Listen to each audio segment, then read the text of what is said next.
looking across the Potomac River, so looking essentially southwest towards Reagan National Airport. All the flashing lights of the police response and also the D.C. fire boats there in the Potomac River.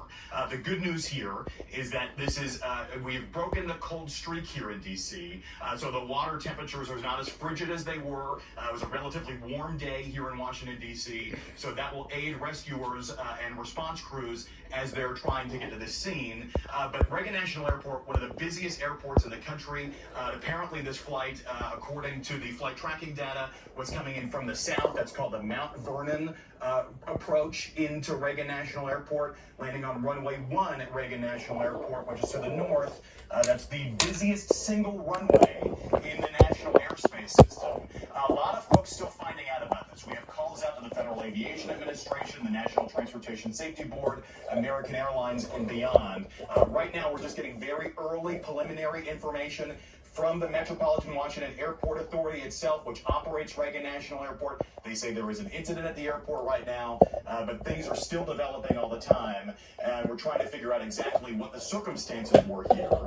If this was a crash of a commercial airliner, that has not happened in the United States in about 15 years. The last major crash of a commercial airliner in the U.S. was the Colgan Air crash of 2009, left an indelible mark on aviation, left sweeping regulatory changes that are still being dealt with in aviation to this day.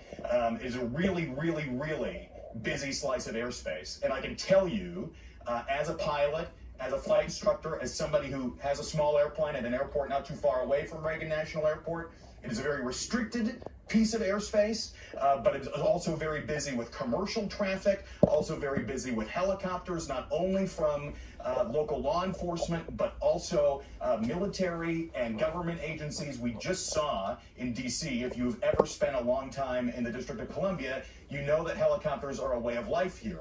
So there's some now big questions here about the busyness of the airspace and what exactly took place here. We don't want to speculate. We want to rule things out. But right now, we're just finding out very preliminary information about what has taken place here at Reagan National Airport. Very clearly an incident, and very clearly an incident with an incredible police and fire response. And just on the helicopters, I mean, there's literally a Twitter account dedicated to what helicopters flying where, because there are so many flying in U.S. airspace. Marine One flies over the Potomac, to be clear, as well. That's that flight pattern. But on this plane specifically, is it a passenger plane? And if so, how many passengers does it fit exactly? This is what we think, according to the preliminary flight tracking data, and I'm going to underscore again and again, this is preliminary, that this flight was a Canadair regional jet. I'm just going to pull up the data again. A CRJ is what they're called. You've probably been on them before. They operate the regional flights for major airlines between smaller airports and larger airports. They're a very common sight at Reagan National Airport. It looks like this was a CRJ 700. So that is a larger, longer regional jet. Seats about 60 or 70 people or so. I'd have to check on it. I'm sure somebody will also check me on that who's watching right now. So this could be potentially very significant.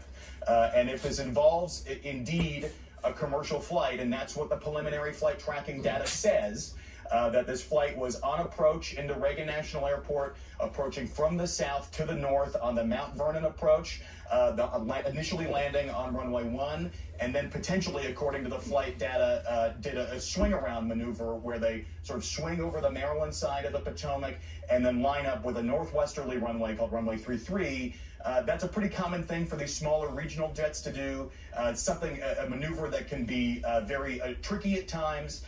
This, of course, happened at night, which makes things a bit more complicated, not only for the pilots who were flying this airplane, but also for rescuers. It is very, very dark on the Potomac, and it is. I was out just a minute ago. It seemed like mostly a moonlit night, or mostly a moonless night, which makes things even harder for them to respond to this right now. You can see the lights and the major response out there. It's a little hard to make it out, but that is the Wilson Bridge off in the distance. If you're familiar with the D.C. area, that is the bottom side of the Beltway. So we're looking towards Virginia right now. This happening essentially on the shores of the Potomac in Arlington, Virginia, just over the D.C. line. Yeah, and Pete, just airport was not allowing takeoffs or landings. We are now hearing from an FAA advisory that Reagan National Airport is closed due to an emergency. And as you noted there, you can see this massive response here. And from this angle, this camera from the DC Bureau, I mean, just to give everyone a heads up, we're about a 15-minute drive from Reagan National here at the Bureau. And that just shows you, we can see just how overwhelming this response is right now. And as you noted, I mean, this is not something that has happened in decades. If so, as we are still waiting to learn more details. Commercial aviation worldwide, and especially in the United States, is incredibly safe. And in the U.S., it is really the gold standards that other countries follow when it comes to our regulatory framework that essentially protects lives. And the rules in aviation are essentially written in blood. And there were times in aviation where there were major spates of accidents and major fatalities over and over again. And aviation really did clean up its act through the 90s and beyond. If it is a significant incident, and we really do not know a lot right now, could really mark the end of an incredible safety streak for commercial aviation in the United States. I just checked, and a CRJ 700 like this seats between 66 and 78 people. Wow. So it's not the small. We've called it a small airplane on our air. It's not that small. Our initial copy here internally at CNN and beyond, that this was a small airplane. Small is very relative. This is not involving a Cessna. This is not a Piper. This is not a Beechcraft. This is not a Cirrus. This is something this is a real bona fide airliner, and it's likely one that you and I and folks at home have been on, especially connecting smaller, busier airports, metropolitan airports like DCA, like Reagan National Airport, to larger hubs. It appears from at least the early data from Flight Radar 24 that this was a flight from Wichita, Kansas, here into Reagan National Airport, and was slated to arrive around 8:48 this evening. What we are told is that this crashed just in the Potomac River, not on the runway or right outside the airport. I mean, they're obviously very close. You fly over the river when you're landing at Reagan National, but the plane has actually crashed in the river, we believe. Yeah, that's the initial thinking, and a rescue effort in the water would be incredibly difficult, especially given the darkness of the hour. And the fact that it is so cold. And there has been a track record, a history here. Someone's going to have to check me on this as well, but in the early 80s, I think in 82, Air Florida Flight 90 crashed on takeoff from Reagan National Airport on runway 1. Back then it was a different number, but taking off to the north, the pilots were in a bit of a rush. It was snowing out, and they hit the 14th Street Bridge between Virginia and DC. It was a very perilous, cold, frigid day in January, and only a few people on that flight survived. It really makes things much compounds the risk here, and the danger incredibly high, because this happened in the water, and not to mention at night. So we're still sort of getting more details here to figure out exactly the circumstance here. Yeah. But this if it indeed involve a commercial airliner, this would it'd be awful. Yeah, and this is a flight that took off at about 6:20, just before 6:30 Eastern time from Wichita. 5:20 their time, was on its way here to Reagan National Airport. Pete Muntean, as you continue to talk to your sources, obviously, let us know what they're saying as they're continuing this research, as we're looking into this, and just getting the sense of what exactly this looks like. Pete, I mean, you're so well versed in this. What does a rescue effort like this? Where do they even start as they're trying to get an assessment? How are they having comms with flight control, with either the pilots who were on that plane, or at the tower at Reagan National Airport? What does that look like? You have to feel for the air traffic controllers involved here. They do a very hard and very stressful job. Many of them are working mandatory 6-day weeks on 12-hour shifts. They are oftentimes very helpless when something like this happens. They are sort of confined to the tower. The tower there at Reagan National Airport has an incredible view, not only of the airport itself, the three main runways at National Airport, although one runway is the primary one, but they also have a great view of Washington and of the Maryland side of the Potomac. The response here, and I spoke with Noah Gray at DC Fire. He was on his way to a fire boat that DC Fire has simply for things like this. There are occasionally boats stationed as part of the response plan, and a commercial airport like Reagan National Airport has a practiced and well-equipped crash fire rescue team specifically in place to respond to a major air incident. So they also, because it is the Potomac, and the Potomac is, the airport is right on the banks of the Potomac. It is mostly built on infill. It was built primarily in the 30s and 40s. It is right there on the Potomac. They have to have this as part of the response. Not every airport has that. It's really not necessary for an airport that is inland. Reagan National Airport is a very, very unique case. And so to be able to go out into the water, especially in a way inspired by the Air Florida crash back in the 80s, that is something that is so unique and so significant here. This is now a live image. Yeah, this is from an affiliate, Pete. What are you saying? This is obviously much closer. What can you see in this as we're looking at this response, and just how large this response is from what they prepare for as they do that? I'm happy we've taken it full. In the distance there, you can see Crystal City, Virginia there. Of course, the red and white flashing lights. I can see the yellow fire truck at about the 2/3 position of your screen, about a third from screen right. That's likely one of the foam trucks that is used by the Metropolitan Washington Airport Authority specifically for crash fire rescue. I've met some of these firefighters. They do incredible work. They have fireboats there, and I think if you see sort of in the center of the screen, you can see the reflection of the Potomac there. This is looking westbound from the Maryland side. You can see the reflection there. The camera's moving a little bit, but that little opening that's light, that looks like it is one of the response boat pens or docks where they keep the boats for specifically potentially an incident like this. This is an incredible response. Oh, sure. This is not the type of response you see when somebody is sick on an airplane. This is not the type of response that you see when there is even an engine fire or some incident where an airplane slides off the runway. This shows to me that there I don't know if those extremely three happening here at Reagan soldiers is dead and alive. I thought they said that they survived, but I don't know. An emergency response like this at the airport in modern times. I mean, this is it really something else. Pete Montine is back with me. Pete, what have you learned? I have this statement now, a bombshell statement really from the Federal Aviation Administration. I'm going to read it to you verbatim. PSA Airlines Bombardier CRJ-700 regional jet collided in midair with a Sikorsky H-60 helicopter. That's a Black Hawk.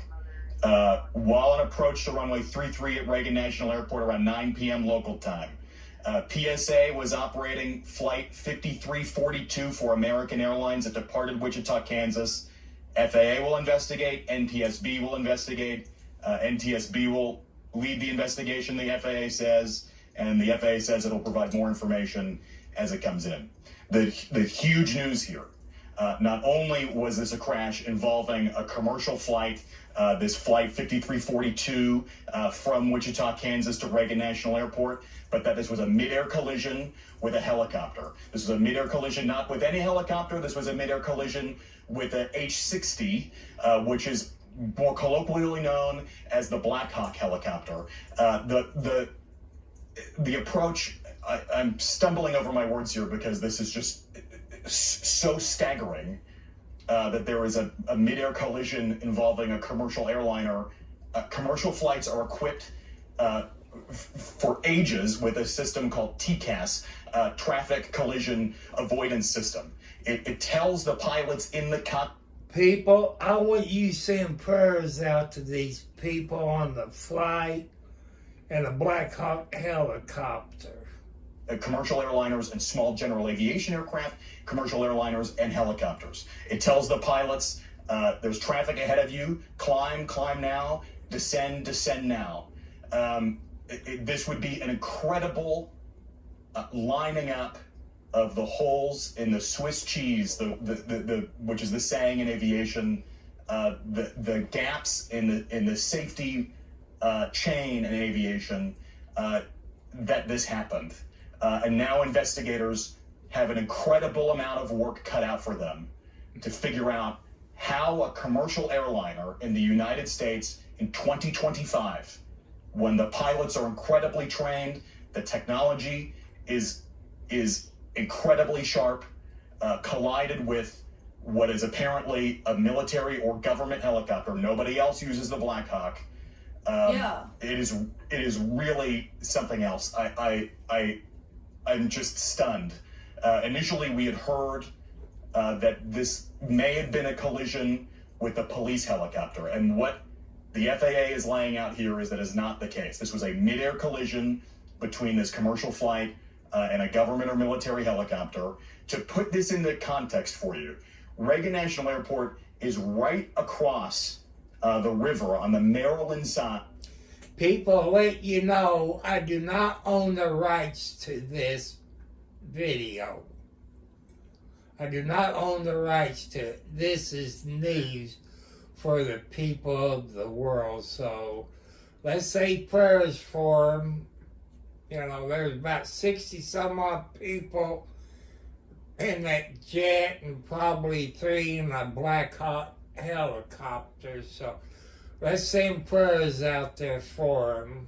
In military helicopters. We do not know who was operating this helicopter. We know who was operating the airliner, PSA Airlines, on behalf of American Airlines. We have seen, and you can see, this is actually a much better shot now because you can see the end of the runway there. That is looking, this is now looking westbound from the Virginia side of the Potomac, looking west towards where Joint Base Anacostia Bowling is. Reagan National Airport is closest to us there. You can see the runway lights emerge from above the graphic there towards the center of your screen. And then, of course, the police, fire, EMS, crash fire rescue response there on the west, that is the eastern shore, the west edge of the Reagan National Airport property. You can see some boats in the water there, and that's one of likely the DC fire boats that we've just taken the live shot of from WUSA.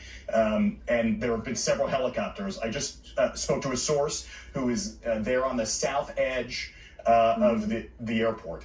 And he tells me that there are multiple helicopters in the air, that they're apparently searching in the water with spotlights out, a flurry of activity, not only on the Virginia side of the Potomac where Reagan National Airport is, but also on the west side where Joint Base Anacostia Bowling is on the Maryland side.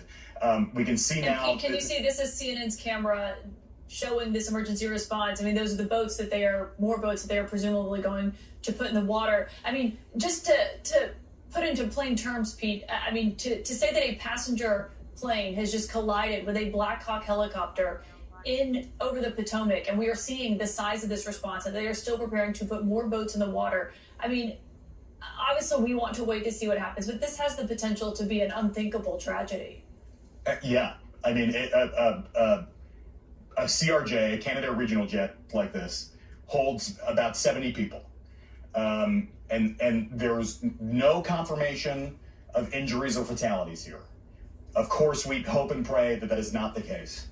If there is a mid-air collision, that is something that is so infrequently survivable and is one of the reasons why commercial aircraft in the U.S. are required to be equipped with anti-collision technology, and the pilots are required to follow the commands from that anti-collision technology. This is a response that is far and wide. It is not only in D.C.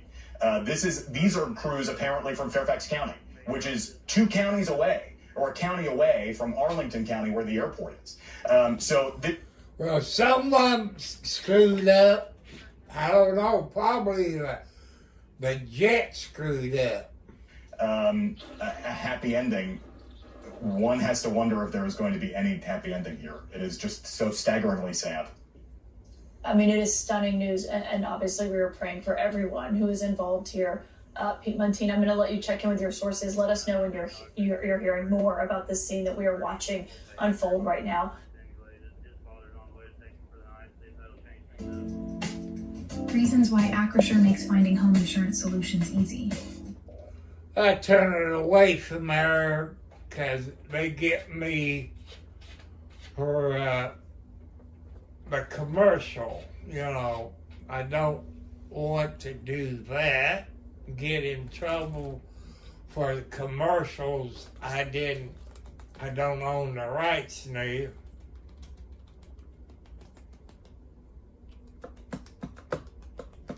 So we need to send prayers out to them people that was on the airlines and the Black Hawk helicopter, which is, I believe, a Black Hawk carries 3 people, I believe. You know, it's been a long time. So I want to thank you all. Like I say, I don't own the rights to this video.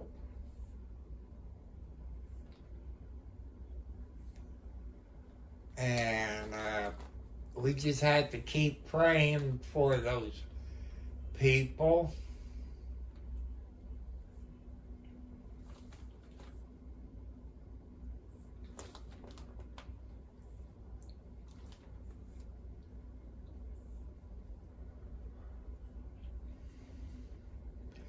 They're showing stuff from Capitol Hill right now, but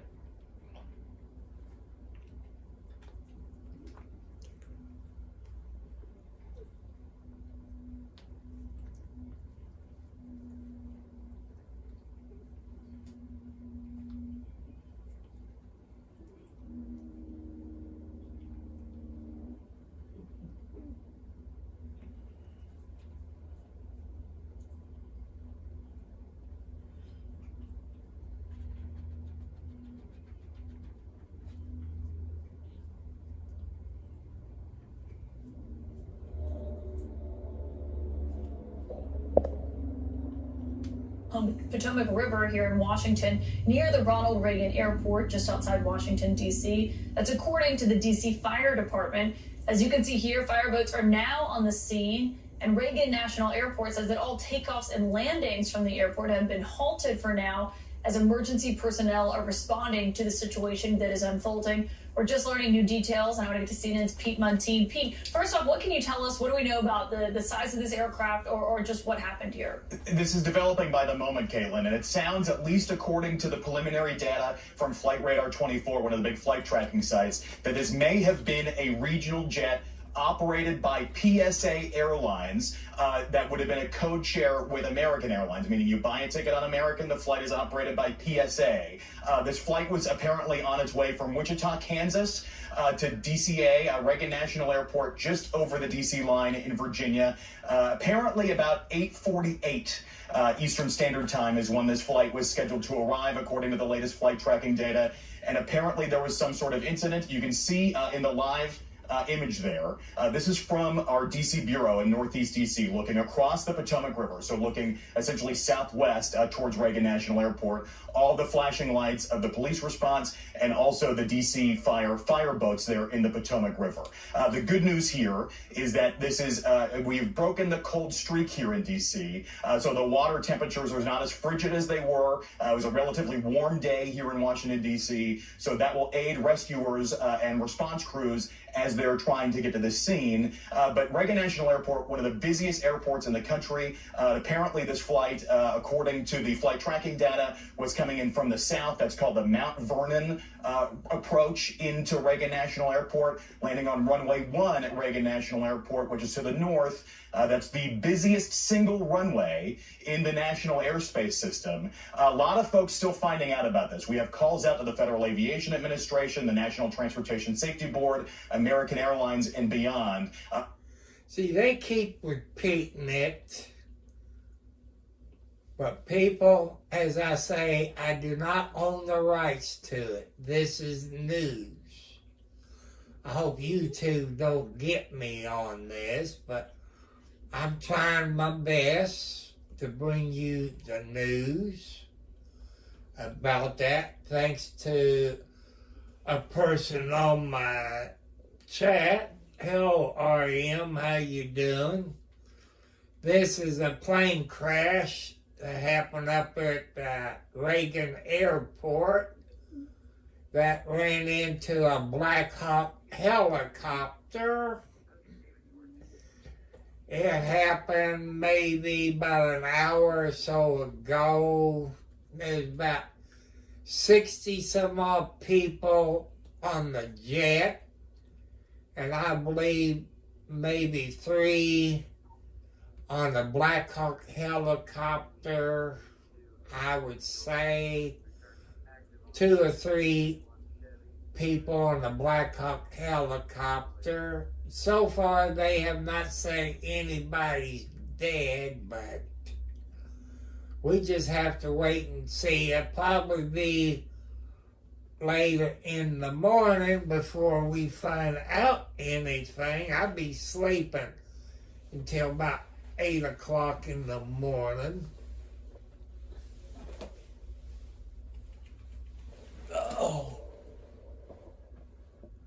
Oh, Sherry.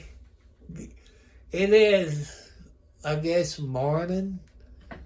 I don't know. I got about 11:07 p.m.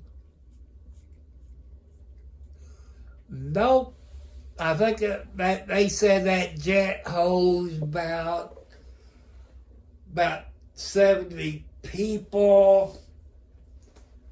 And the Black Hawk helicopter, I believe, probably 3 of them, I believe. I don't know that much about Black Hawk helicopters.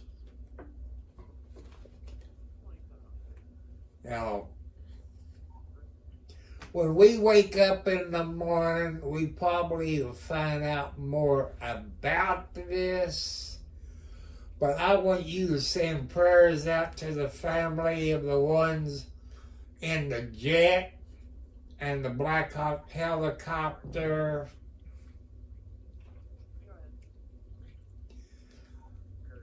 But before I start doing the live stream, you saw a fireball. I don't know if that was the helicopter or the jet, but maybe they show it. Because if you look in the video, you see it look like the blue light flashing over those white lights. That's about where the fireball was. So let's just say prayers for them, because that water has to be cold. And like I say, we probably have to wait until it's daylight there in D.C. And if any of you all know, when does it get daylight there in D.C.? What, about 7 o'clock maybe, 8 o'clock? I don't know when it gets daylight out, there in D.C.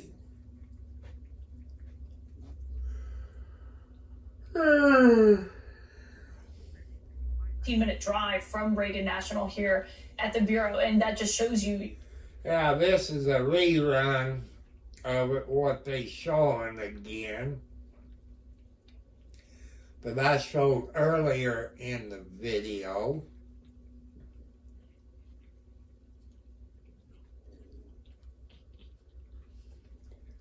People, this is about a plane crash up there by the Reagan International Airport. The Potomac River hit a Black Hawk helicopter in mid-air. With all these fancy gadgets on an airplane in the Black Hawk, it'll tell you if they get close to another airplane or a helicopter. Someone, I don't know. I don't fly airplane, never been in a control tower. Is there a tower's fault, or is it the pilot fault of the jet, or what? You know, a helicopter don't go that fast. A jet goes about 120 knots, 130 knots, while a helicopter is what, about 30 to 40 knots? I don't know. You know, but let's say prayers out to those family of the jet and a Black Hawk helicopter. And I want to thank you all. Thanks to one of my YouTubers telling me, I decided to look for it, and I found it. So I want to thank the people on my YouTube channel telling me about it. And they learned it from, I think, their daughter. But this is news. And I don't think any other YouTubers is doing it that I know of.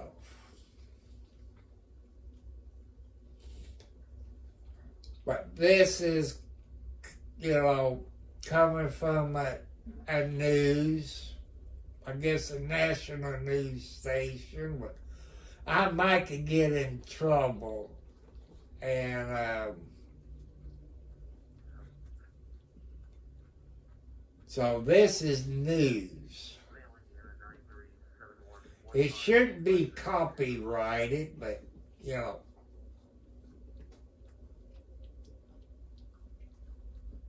I know the clock time is wrong because it got 9:40. I got 11:13, so this is a rerun because it should be close to 11 o'clock here in Washington, D.C.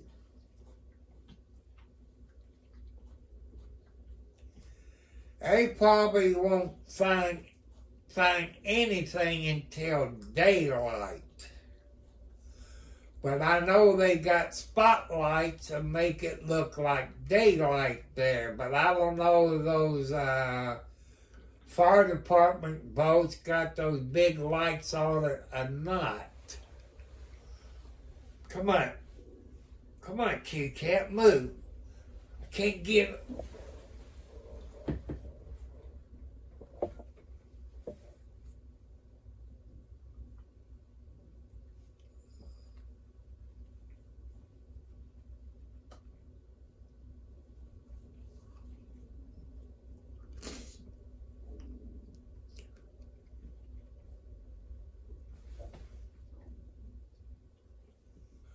Yeah, and that's also people, let's don't forget those first responders. We can't forget those first responders. They got boats there by the Reagan Airport. For what I've been told, or they said on the news, Reagan Airport was all filled in back probably over 60 years ago, probably. And they got fire boats, rescue boats, there at the airport along the river, for the way I understand it.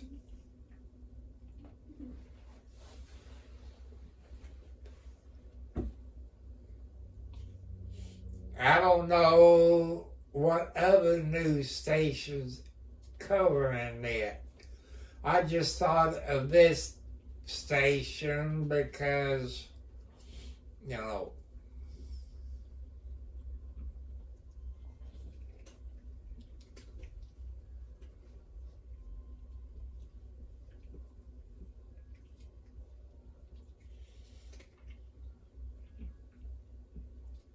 here.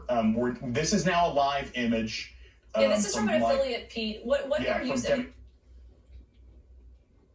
This is where we're looking at this response and just how large this response is from what they prepare for as they do that. I'm happy we've taken it full. In the distance there, you can see Crystal City, Virginia there.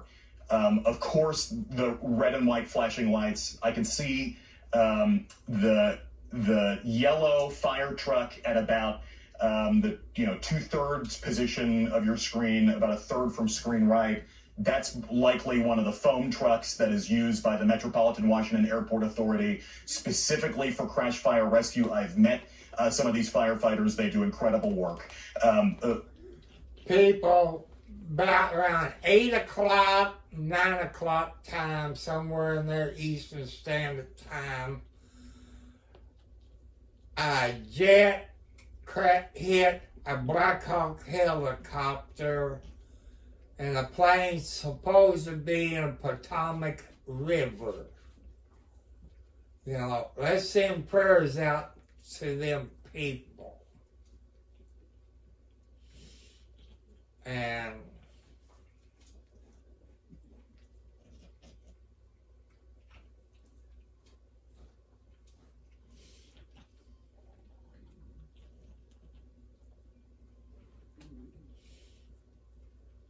people, this is bad. This is bad. I think the last time they had a plane crash like this, I think they said was back in the 80s in January. In the 80s, I think. Maybe 82, somewhere. You know.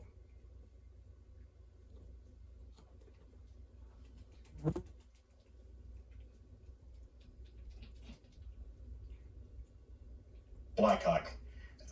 While on approach to runway 33 at Reagan National Airport around 9 p.m. local time, PSA was operating flight 5342 for American Airlines that departed Wichita, Kansas. FAA will investigate. NTSB will investigate. NTSB will lead the investigation, the FAA says, and the FAA says it'll provide more information as it comes in. The huge news here. Not only was this a crash involving a commercial flight, this flight 5342 from Wichita, Kansas to Reagan National Airport, but that this was a mid-air collision with a helicopter. This was a mid-air collision not with any helicopter. This was a mid-air collision with a H-60, which is more colloquially known as the Black Hawk helicopter. The approach, I'm stumbling over my words here because this is just so staggering that there is a mid-air collision involving a commercial airliner.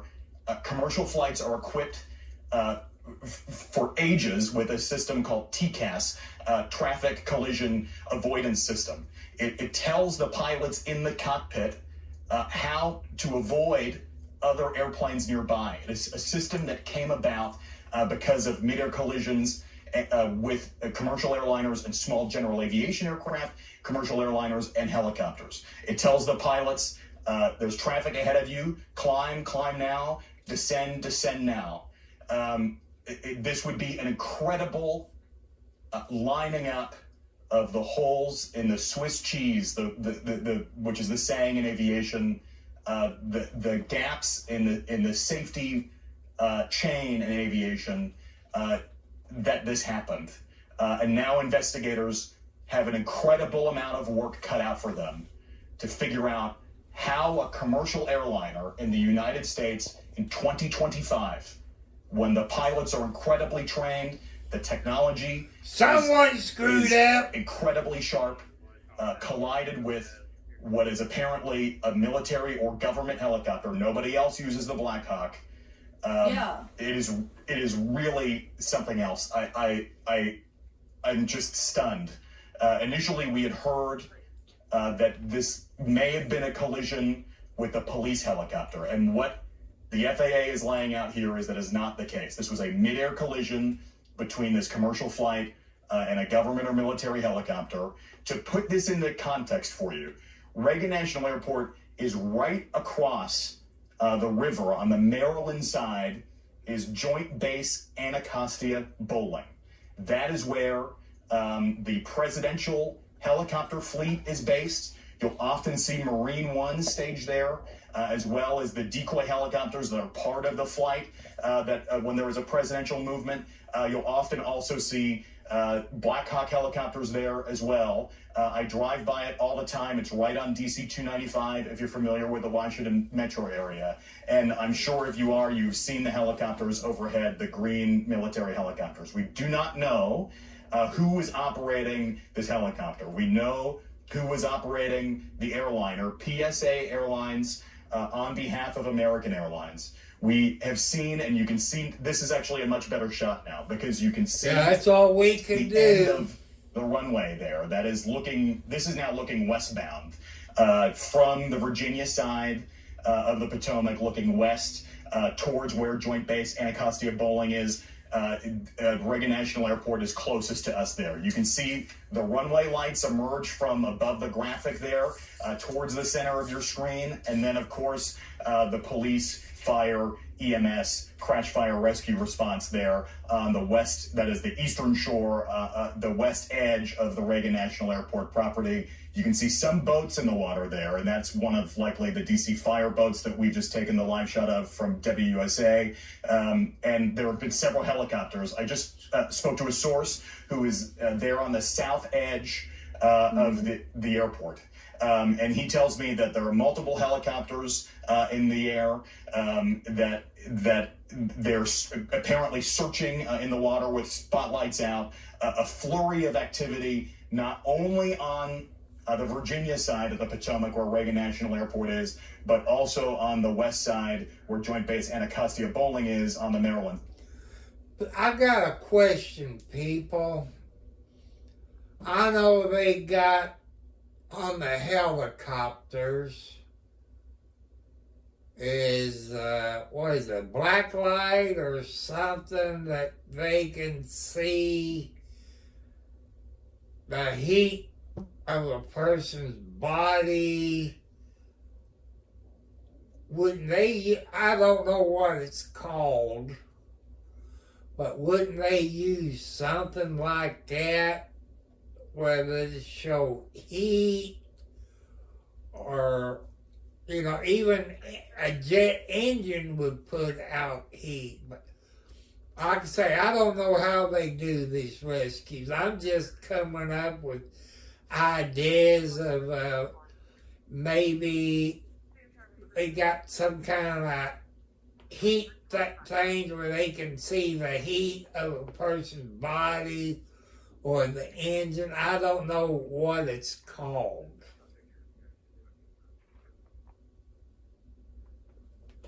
But we need to send prayers out to those 60 some odd people that was on the jet. So three people in the Black Hawk.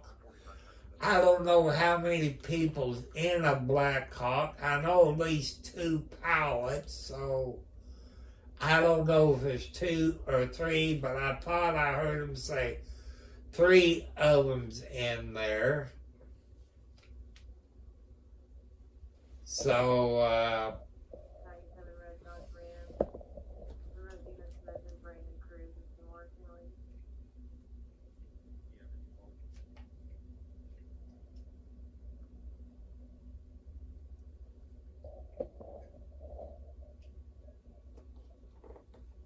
has gone down near Reagan National Airport there in D.C. You're looking at the Potomac and you're looking at a response, a massive response to this incident. I want to go to aviation expert right now, Steve Ganyard. Steve, talk to us about what you know right now. Phil, the White House has confirmed that a U.S. Army H-60 Black Hawk helicopter collided with this regional jet. The regional jet was on approach to runway 33 at Reagan. So if you've been to DCA before, you know that there are multiple runways, and most of the time when you land on a larger aircraft, you're landing on the long runway, which is almost north-south. But there are a couple of shorter runways that are used for the smaller regional jets. Runway 33 is one of those. So if you are at Reagan National and you are on runway 33, you would sort of be pointing up towards Northwest DC, towards National Cathedral, towards the Kennedy Center. So apparently coming in over the Potomac on a final approach, for some reason, the Army helicopter was in a place where it shouldn't have been, and that is anywhere near an approach corridor at Reagan. Don't blame the helicopter. A couple things to helicopter. think about here. As you know, Phil, anybody that's been to Washington, D.C. understands that there are helicopters flying around all the time. Military helicopters, park police helicopters, security helicopters, private helicopters, but they're all supposed to stay down low. So if you've ever come in over the bridges that connect Washington with Virginia, you know that there are always helicopters flying quite low because they are staying below the airplanes that are landing at Reagan. So why this Army helicopter was there, why this collision occurred, is something that Don't blame the have Army. to unearth here over the coming weeks as they figure out what caused this tragedy. Steve, we know that air traffic control is in contact with the airplanes that are coming in to an airport. What's the contact like with helicopters, and in this case, especially a military helicopter? Yeah, the transponder of the helicopter should have been on, but there are what they call visual flight rules where you don't have to be in radar contact. And those are sort of corridors that go down the Potomac and around Washington, D.C. And so there are places where you can fly and not be in positive control, meaning that you're talking to an air traffic controller. The transponder on the helicopter should have always been on. Sometimes when they're really low, that transponder, because the radar doesn't see, the radar is looking up like this, it may not see that transponder. And also that the air traffic controller is just assuming that that helicopter is going to stay within the rules and stay below the flight path coming in this case, to runway 33. So why that wasn't the case, why that helicopter was up where it shouldn't have been, is the big question. But it does seem to be that that's what led to this tragedy tonight. And Steve, you're talking about that transponder. Is there any way that the pilots of that plane or the pilots of the helicopter would have had any kind of notice that this was about to happen? You're saying the transponder wouldn't be up on the helicopter. How about the plane? No, and Phil, remember these are small aircraft, and a helicopter doesn't have air-to-air radar. It's not like a fighter jet that would see other traffic out there. It's not like a commercial airliner that has this system called TCAS. Remember that we covered a story recently in Phoenix where two aircraft came very close to each other on final going into Phoenix, but the onboard system told them to move away from each other. You don't have that sophisticated system within a military helicopter like the H-60. Yes, you do. You would have it on the regional jet. So why the system didn't pick up the Army helicopter, whether it was too low, whatever the reason, the crew in the regional jet was obviously preoccupied. It's night. Don't coming blame in the over water, Army so you have to be sort of on helicopter. instruments, but the weather here tonight in D.C. is good, so it's probably a visual approach. It's very disconcerting to fly over water because you have no sense of depth perception. So the crew was probably quite busy. They're landing on a crossing runway at night, trying to pick up the visual cues, and they may not ever have seen a helicopter. I can tell you that in my flying career, many times I almost had mid-airs with helicopters because you just don't see them at night unless you have night vision goggles. And in this case, obviously the regional airliner did not. Steve, just quickly before we bring Sam Sweeney in, this H-60 Black Hawk, what do you know about it? How many people, military personnel, can be on it? Usually, Phil, you're going to have two pilots and at least one crew chief. You can have upwards of 9, 12 people on board. But generally, when they fly around D.C., they are not. They're probably out doing training. Maybe they were doing some sort of night training, getting night minimums. But we just don't know whether this was a training mission, whether they were transporting people. Where were they going? Were they coming from some place within Washington and going back to a base, or were they just transiting the area? All these are questions yet to be determined. All right, and we have a lot of questions about this regional jet that was involved as well. I want to bring in transportation reporter Sam Sweeney. Sam, what do we know about this regional jet? Phil, the plane was coming in from Wichita, Kansas. As Steve said, it was on final approach when this collision happened, and we're getting video from the nearby Kennedy Center. This is going to be a major incident. This was an MH-60 helicopter. Typically, these are used for transporting VIP people around the D.C. area, and there are a lot of these helicopters constantly flying. And the runway, the main runway at Reagan National, is the single busiest runway in the country. For years, lawmakers and leaders here in the area have been talking about how busy this is and freeing up some space. You know, it is a very tightly controlled airport, limited space, and the planes come in very quickly, and they have very limited time between them. They're going to be looking at all of that. We don't know exactly how many people are on board, but this plane roughly has 70 seats on board and has a crew of a pilot, a first officer, and at least one, but likely two flight attendants on board. Sam, you fly out of this airport all the time. It's not unusual, as I've been there, to see helicopters flying in and around. But something like this, I mean, there's traffic like this in the air over DCA, over airports here in New York like this all the time. How unusual is it even for a helicopter and a plane to get this close, let alone hit?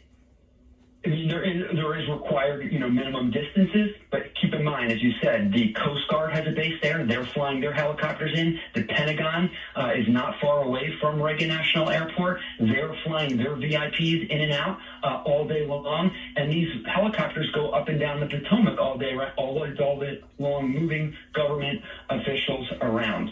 And if you take a look, you back up. Aviation in the United States is the safest it has ever been. This is the first serious deadly crash on a U.S. commercial airliner in the United States since 2009 when the Colgan airplane crashed in Buffalo. There have been smaller incidents. Asiana plane crash in San Francisco at the end of the runway. How about in 82, people? Incident, and we are told by multiple sources that there have been water rescues, multiple people pulled from the water, and that there are likely multiple fatalities right now. All right, I want to turn to Aaron Katersky. Sam, stay with me along with Steve. Aaron Katersky is here with me at the news desk here in New York City. Aaron, what are you learning? You just heard Sam talking that there will no doubt, there are 70 seats likely on this plane coming into Reagan at a relatively early hour in the evening. It was operating as an American Airlines regional flight from Wichita into Washington, D.C. when it collided with this military helicopter. It is expected there are going to be a significant number of casualties. We understand, though, that there are water rescues taking place, and that is the priority right now. Beyond what caused it and all that, the priority is to try to save any lives that can be saved. There will also be, undoubtedly, Phil, a number of dead as well. We've heard from the White House, the press secretary. The White House press secretary has told us the president has been briefed. I've seen J.D. Vance, the vice president, has put out a call for prayers on his X account. But Aaron, what do we know about the response? Obviously, this is a massive response that we're looking at on the banks of the Potomac, right at Reagan International Airport. Of course, the first thing that they're going to do is try to save everybody. Are we in contact with any of the first responding agencies? We are, and they are still trying to get a handle on the situation as we are, but we know divers are in the water right now. They are desperately searching for any survivors that they can find. The Potomac has been iced over for weeks. It was just now starting to thaw as it climbed into the 50s in Washington, D.C. today, but the water is still extremely frigid, Phil. Steve, are you still with us? I am, Phil. All right. Steve, talk about what happens in the immediate aftermath of an incident like this, of a crash like this. The plane was relatively low at the time. It was, Phil, and there's some really disturbing video that appears to be taken from the Kennedy Center that appears to show a flash at impact, and that seems to have occurred at probably 150 feet above the water. And so that is very disturbing, and that does not bode well for survivors. As Aaron notes, the water's quite cold. The ice has just begun to break up on the Potomac, and so getting anybody that might have survived out of the water is what's going on right now. Phil, as you know, at airports like LaGuardia and DCA, you have emergency crews that have to be able to respond both to mishaps on the runway or around the airport in the vicinity on land, but also on water. So we're seeing a lot of pictures right now of boats and flashing lights and emergency vessels out on the water looking for people to rescue. And so Reagan National, just like LaGuardia,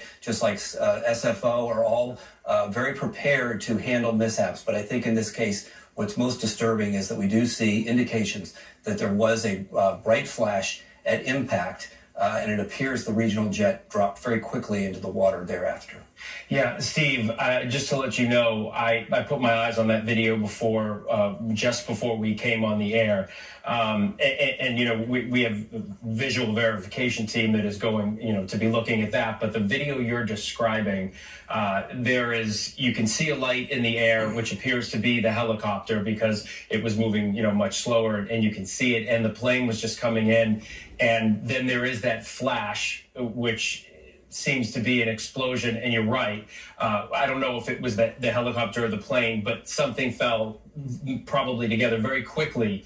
And it didn't live. You're saying 150 feet. It went down into the water pretty quickly. But what are the ramifications of that impact? That is what we're seeing in the sky. Yeah, it all goes back to what both Sam and Aaron have been talking about, how crowded the airspace is around D.C. But there are rules. If you're going to fly around, in some cases with some of the military folks, you have to have special qualifications. You have to be certified to fly around the White House or around the restricted areas around D.C. And so why this helicopter was up, the only thing I can think of, Phil, is runway 33 is rarely used.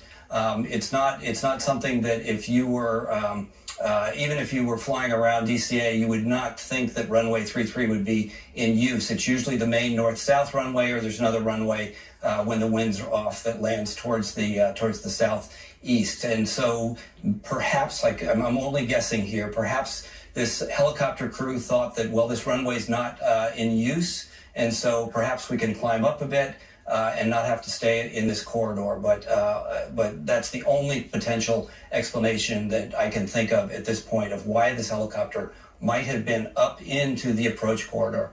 Phil, to go back and talk a little bit about having flown in a fixed-wing airplane and been around helicopters at night, and even flying helicopters and flying around other helicopters at night, particularly in the around the city where you have lots of lights, and so you have what's pilots call light pollution. And so the bright lights drive down the gains in your eyes, so the ability of your eyes to be able to pick up dim lights. So if, let's say, for instance, if this had been close to an airport, say in the middle of the country or way out in the middle of the prairie where you didn't have as many lights as around, perhaps the helicopter would have been more easily seen. But anytime you have a helicopter which has very dim lights flying over that black water at night where you can't pick up any depth perception, and you have lots of bright lights of the city behind it. So you think about this, and as they were landing over the Potomac, Phil, they were pointed right at northwest Washington, D.C., with the lights of downtown just off the right side of the airplane. And so all those bright lights, and they're looking out and looking to try to pick up the visual cues to land on this runway over a very black water with no reflection, and so an inability to see a small object flying beneath them or even at the same altitude. I've seen it before, and it's a classic mishap where something crossing at night, where your peripheral vision at night is not very good, and you just don't see it, and it leads to tragedy. And this is not the first time it's led to tragedy, where you have mid-airs between either helicopters or helicopters and fixed-wing aircraft at night. We're just getting word from Kansas Senator Roger Marshall saying that he believes there are about 60 passengers on board that plane that was coming into DCA. I want to bring in Rachel Scott right now, who's in Washington. Rachel, I know that the president has been briefed. I've seen the vice president's tweet. What else can you tell us happening in Washington right now? Yeah, right now, Phil, we are learning that President Donald Trump has been briefed on this situation. The White House press secretary did confirm what she believes that they are hearing, that a military jet collided with a regional jet near Washington, D.C. She said at this point, that's all she can confirm right now. We are seeing some statements from Vice President J.D. Vance asking for prayers for everyone that's involved in what he calls a mid-air collision near Reagan Airport this evening, that they're monitoring the situation. I will also tell you, Phil, we're learning tonight that Secretary Sean Duffy, the Transportation Secretary, he was just sworn in a few hours ago. He has now released a statement saying that he's on the site at FAA headquarters and he's closely monitoring this situation. We're also learning tonight from Senator Ted Cruz telling us that they're expecting that senators will be receiving a briefing tomorrow on what exactly happened here. Ted Cruz is the committee chairman of the Senate Commerce Committee. And as you mentioned, we are hearing from a range of elected officials, members of Congress, Senator Jerry Moran to Roger Marshall. You just mentioned Roger Marshall saying that he believes that this plane was carrying roughly about 60 passengers. In his statement tonight, he says there are no words that can make telling the story any easier. I ask for the world to join me in praying for Kansas this evening, the first responders, the rescue crews, and all that are involved in this horrific accident, Phil. People, why do they have to blame the Army helicopter? I say the control tower's at fault, is what I'm saying. They jumped to the conclusion that the helicopter is at fault. I don't believe it. It's a control tower, to me, is at fault. It's only my opinion. They want to blame the helicopter. As you just heard, the runway 33, they don't never use. So somebody screwed up, made it control. I put my blame on the control tower. Those people in the control tower, since it happened, from what I've seen in the past, they're gonna have to take a drug test. Everybody in that control tower that to do with the helicopter and the jet's gonna have to take a drug test.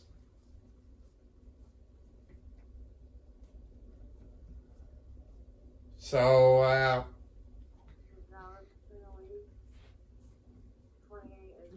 don't blame that helicopter, people. We don't know the facts. Cop picking this news station saying it's the helicopter's fault. Bull crap. I don't believe it. I don't believe it's bull crap. I don't believe it. I've been around for a long time, people. I'm going to take my phone out of my tripod.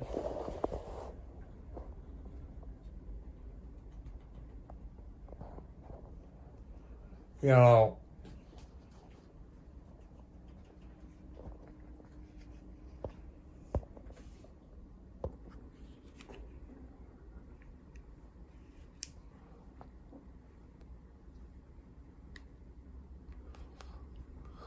know, I've seen plane crashes in my life.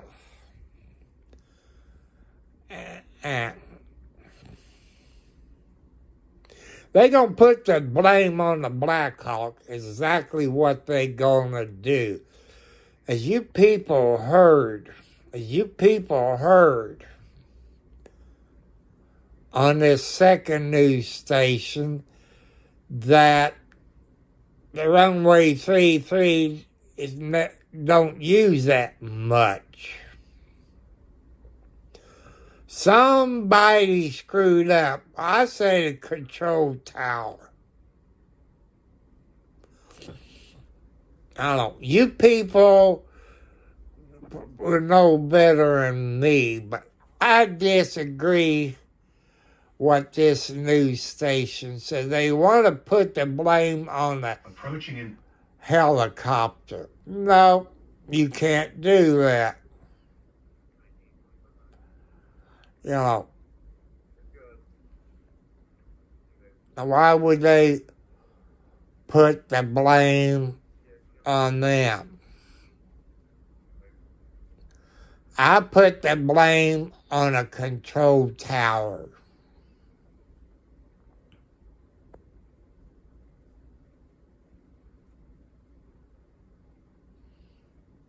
That's only my opinion, people.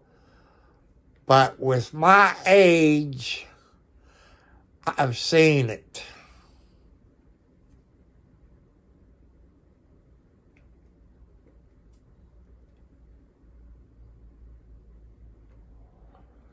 I've seen it.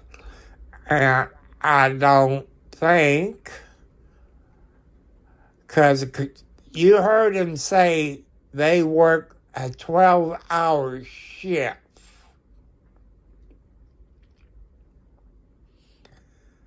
And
so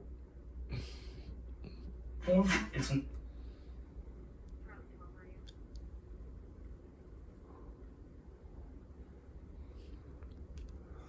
don't know why they have to put it on the helicopter.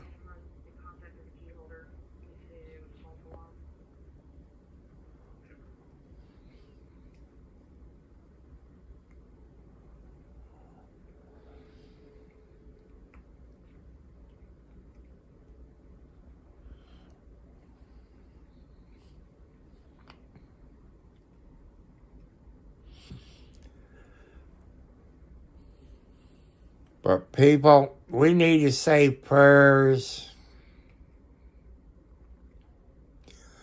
I know you all look at it, but don't put the blame on the helicopter. My past experience, a little bit, but I'm getting mad how these fake news stations, it makes me mad.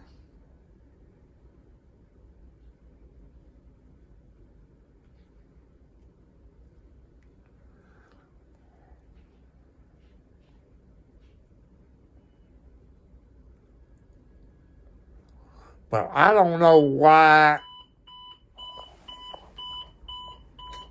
they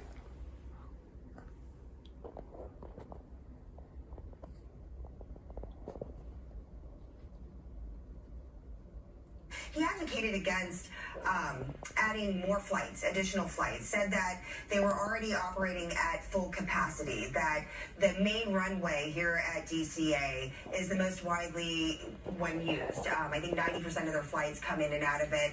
One of the busiest runways in the nation. And so this is a busy airport. I mean, is there, just in your experience, you know, with what you know, we saw reports leading up to this of near misses and close calls, but valid concern here where we live? So, not knowing exactly what the number of takeoff and landings are going on, you have to just look at the geography, though. Reagan National is right in the heart of the D.C. area. That's basically the national capital region, let's say, you know, right there in the heart of the Potomac. So, when you look at the air traffic load coming into Dulles, into Baltimore, Washington International, certainly you can understand their hesitancy to bring in additional folks. And then I know what you mean, Sherry. I knew exactly what you mean. I know, you hit the I instead of O. That's okay. I knew what you mean, but people, I say it's the control tower. You know, they work 12 hours for what they said on the news. I don't know if they get breaks. I don't know about control towers, except what I've saw in the past. Say they got a recording of everything that happened.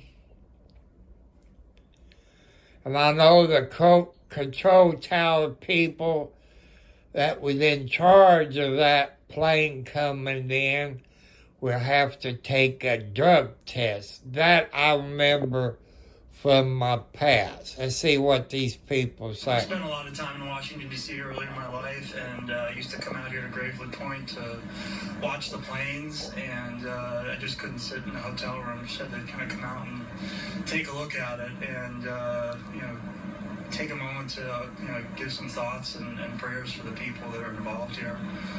Your reaction when you see right over there's Reagan National Airport, there's the flashing lights, there's a lot of activity with police, U.S. Park Police, emergency crews, you have fire trucks going back and forth. What's going through your mind with that, Mark? I mean, you could hear it all from our hotel room, and it was weird because you could hear that something really big must have happened because there were so many sirens going off, and I mean, it's just an incredible show of support, you know, from the local emergency responders to come out. And I mean, I think back, I mean, it's stunning to see DC National with no planes coming out of it. I mean, the last time I remember seeing something of that was 9/11, and here we are. So it's really sad, and you know, I really hope we can find something and hold that out. But you know, it's just a tragic thing to see, and my prayers for the people that are involved.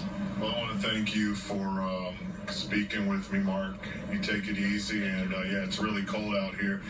Moments ago, I just spoke to some employees who were on the WMATA buses, and they tell me that they are waiting just to help the emergency responders if they need to warm up, because it is pretty cold out here tonight. And there are also Metro Transit officers, and they are also on standby. Everyone's right now on just basically wait and see mode, because right by Gravely Point, there's actually a dock here, and that is where some of the boats, the search and rescue boats, were coming in and out of. And Bob Barnard is at another area, and this is one of them where crews are basically on standby. They're listening to dispatch. They're also speaking with federal authorities to determine what to do next. And basically now people are just, you know, offering their thoughts and prayers for everyone involved in this midair collision. Back to you. All right, Shamari Stone for us tonight, and we are getting word that there will be a briefing at 12:30 a.m. On what happened. That should be the first official word. And according to Sierra Fox, we're learning that there could be briefings every hour after that as warranted. You know what? You know, you all heard this. The runway at the plane that said it was going to land on 3-3, which you heard the news media, which I call fake news, I know I begin to sound like Trump, but it is fake news. They don't always use that runway. They use the other one. And you heard that one news station blaming the helicopter. No, you don't blame anybody until the facts gets in, you dumb news station. I'm not going to mention which one, which is fake news. They want to blame the Army. You don't put out fake news until all the evidence gets in, you dumb fake news. Shame on you. They find the black box of the plane. Then they got the video or tapes they have in a control tower. Don't jump to conclusion, you fake news. That makes me mad. Trump is right. It is fake news. I didn't believe Trump on the fake news until he was in Louisville, Kentucky. My son and I went to see him. We sit there. We watch different news stations. And they said Trump said this and that. And Trump didn't even talk about it. So now that tells me there is fake news. Don't you all accuse the helicopter of being at fault until all the information come in.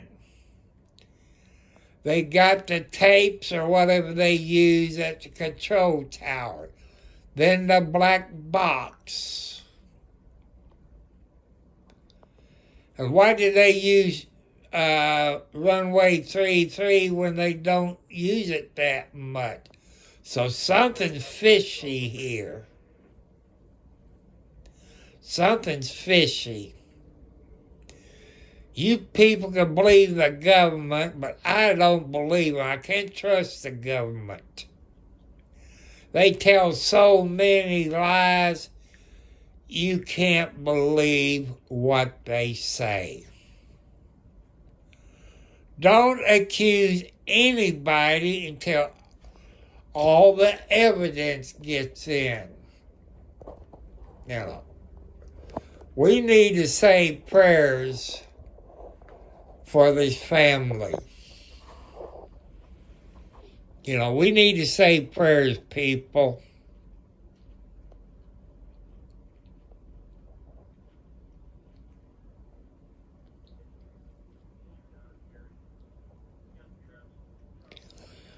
Because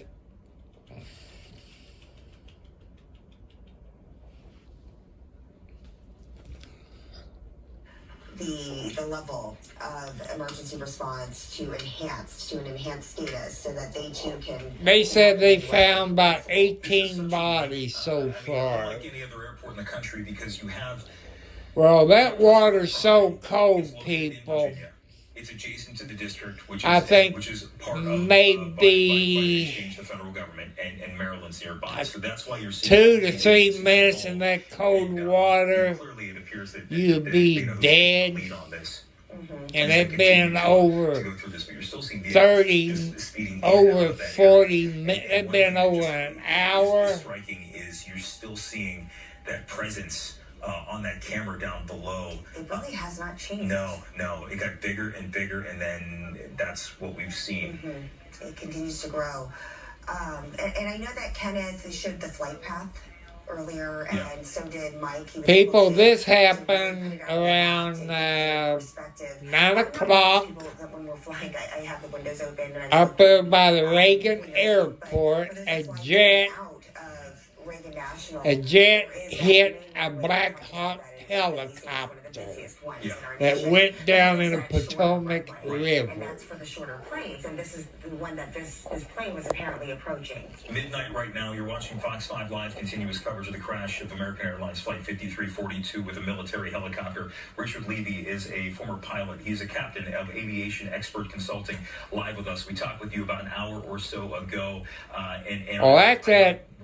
No, I better watch what I say. Blame the helicopter. Ask us tonight, how does this happen? How does this happen? Misunderstood air traffic control clearance and distractions. Specifically, if the Army helicopter, the Black Hawk, was told to stay clear of the final approach course to the runway where the mid-air collision occurred. We don't know that. We're in a training mission. That means there's an instructor pilot and a brand new pilot, and that's nothing wrong with that at all. Training takes place all the time. But were they distracted, and did they misunderstand the air traffic controller's instructions to stay away from the path? We don't know what the control tower told them. Quit jumping the gun. The first mistake could have taken place there because the blades of the helicopter went through the CRJ 700. And also the CRJ 700 has what's called TCAS on it, Traffic Collision Avoidance System. You get an oral warning through your headset and the speakers on the flight deck, and it tells you which direction to maneuver the airplane to avoid a mid-air collision. Obviously, it happened so fast that there was not enough time for the signal to be processed by the airplane's computers, and so the mid-air collision happened there. So what did the controller say, the air traffic controller at Reagan, and what did the military Black Hawk pilots understand? That will come out of the cockpit voice recorders. Of course, the same of the CRJ 700. But it happened so fast, I'm not sure you're going to get much information there. Unless you hear them talking, oh, there's a helicopter out there. And we'll find out about that once they recover the, what they call black box. It is really orange, out of the Potomac River. Yeah, because it's hard to tell from the video, right? You don't really see all that much from the video, but from what you can gauge, I mean, so many questions raised on whether or not the pilots had time to actually see each other, if they had the proper awareness. You answered my question. I blame the control tower. Through the that automation system that lets you know. See, this is blaming the Black Hawk helicopter before the evidence even get in. But it sounds like you know there just wasn't enough time for them to be alerted or to be warned that somebody was. I don't agree with that idiot, people. Where does it go from here? Right now, we don't even know. If they've taken anybody out of the water, if they've taken any of the aircraft out of the water. We know that the airport now is closed, though. They've made that decisive decision. Till 5 a.m. on Friday now. Till Friday, so another full day for this investigation to go on. So what does that tell you? Well, I want to make a point that you talked about. You just said something that could be a clue about 10 seconds ago. When there's another aircraft, helicopter, fixed wing, that is approaching the runway I am landing on, the controller will say, to give me the call sign and say, look over 8 or 2 o'clock. It's like an hour clock, and it's off to the right side. 5 miles, there's a helicopter. Do you have the helicopter in sight? And I would answer, or my first officer would say, we see the helicopter. Okay? And then the controller would say, that helicopter is maintaining visual separation from you. Nothing unusual, nothing unsafe. That's correct. That's going to be a question I'm going to raise. So will the investigators, obviously. Was the helicopter pointed out to the CRJ coming in? Now, to your next question or comment about the temperature of the water, we'll call it ambient, the temperature in Washington. Watch this video, people. But the water's air temperature, 46 degrees at Reagan National. 46 degrees. we know the water is colder than that. Has that been reported? 30 in the 30s, perhaps? Yeah, the buoys that our meteorologists have been tracking, the buoys right near the Weather Observation Center at Reagan National have that, and I can go back and find it, but it was mid-30s. Okay, that's good enough. The survivability is very short, very limited with cold temperatures like that. Back in the, what was it, Air Florida? If you keep looking at that video, the left of the wing, look at it, look at the left of the wing when it comes over. It looked like you saw a light heading towards the wing. If they show it again, but in a situation like this, you don't worry so much about. But as we were panning across it, I don't know if you can see it, but just the giant outpouring of rescue effort that we're seeing right now playing out at the airport is truly stunning because it hasn't changed all night. We should point out that we're going to hear more from the FAA. You know, that's how come I don't like to watch the news. It upset me. Back in my younger days, the newspaper, the news, they checked it, they double-check it, they triple-check it before they report it. They are flat telling that the helicopter was at fault. They speaking too soon, people. I'm not blaming the helicopter. I'm putting my blame right now at the control tower. I've been around, I'm 70 plus years old. I've seen it. It's a control tower issue.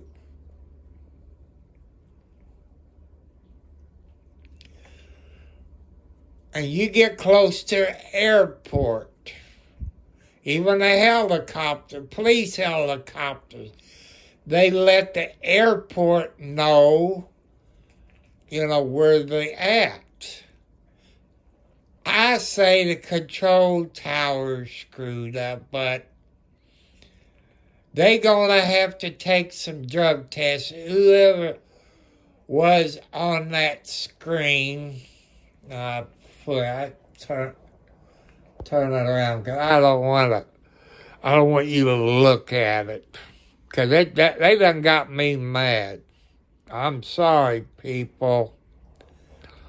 They got me mad already. It's a tragedy that people lost their lives. But why is that fake news got to put this fake crap out? Until we get the black box or orange box, until we get the box from the control tower, 'cause they got video, or how they do it in the control tower. I forgot how that works.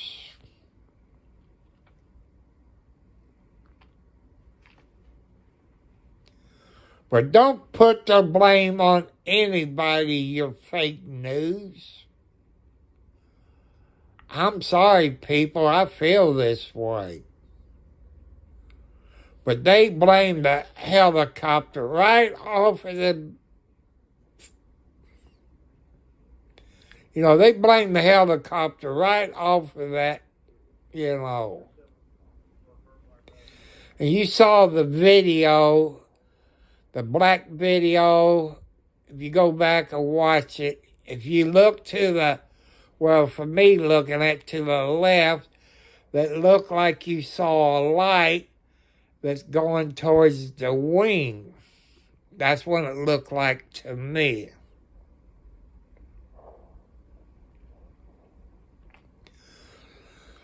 I don't want you all to judge anybody, accuse anybody. You got a black box in a jet.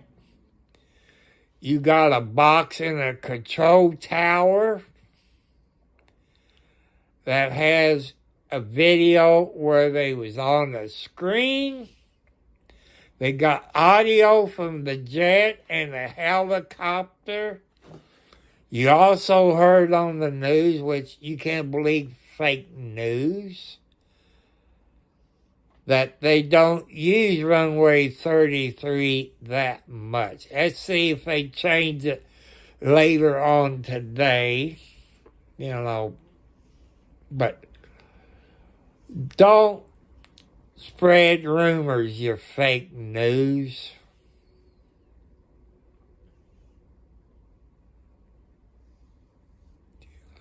People, that makes me mad. Trump is right. It's fake news.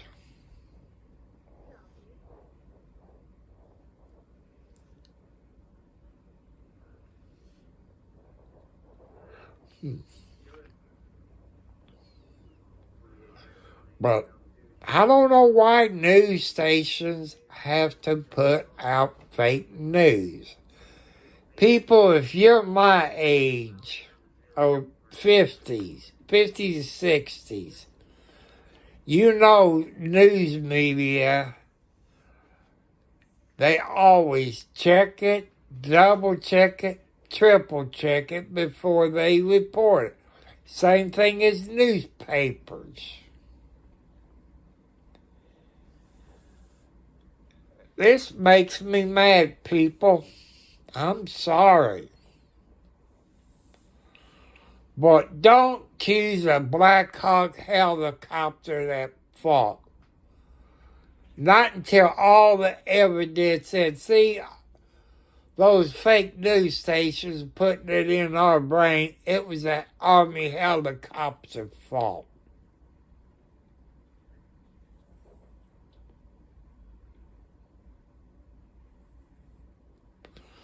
They said they was around 150 feet. They also say that the helicopter, when they're in that area, they're about 150 to 200 feet. The airplane was going, I think they said, don't quote me on it, 120 knots. The helicopter was going, about 40 knots, 30 knots? I don't know.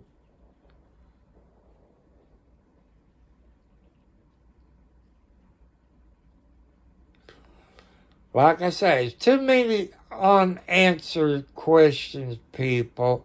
It's not credible. But fake news is jumping the gun. But thanks to some good YouTube people on my channel earlier when I was telling me about the plane crash. I decided to get off. First I looked at it on my cell phone for it. Then I put it on my TV. That way I can record it. I'll report it to you all people on the planet. I don't know if any other YouTube people's reporting it. Maybe this be my chance to get my 1,000 subscribers. It's just a dream. But, I'm hoping this will increase my subscribers and my views and my thumbs up. Because this is news, people. And just like Sherry said, they have zero proof that the helicopter caused it. Use common sense. That's what my mom and dad always told me. Use common sense. The fake news is not waiting till the evidence all come in. The black box, and I guess you call it a black box they got in a control tower, that they got a video and an audio of the radar screen, and the audio from the jet, the audio from the Army helicopter. And you saw about 3 news stations. They all, no, only 2 of them blamed the Army helicopter. They jumped the gun. They want to get the ratings. Like I say, the airplane, I said they said maybe about 120 knots, 130 knots. Helicopter is probably, I don't know, maybe 30, 40 knots, I guess. That plane was going faster than the helicopter. Thank you, Sherry, and everybody else. I had to do it to let you all people know, let you all know about it. And I just want to let you all know, everywhere on the planet, it's news. I don't own the rights to none of these videos, but it's news. When I see the guidelines for YouTube, it's news.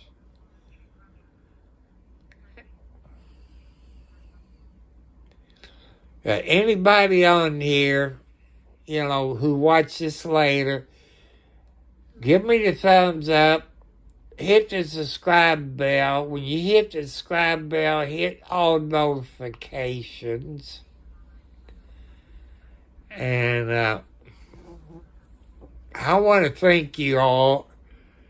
It's about 12:16 a.m. on the, I guess today's the 30th, I guess. I don't know, 29th, 30th, whatever day it is.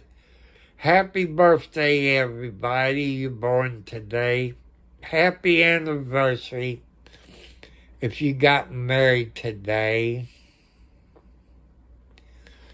Like I say, and I'll probably do some live video on this when I wake up, because it'd be daylight and we know more.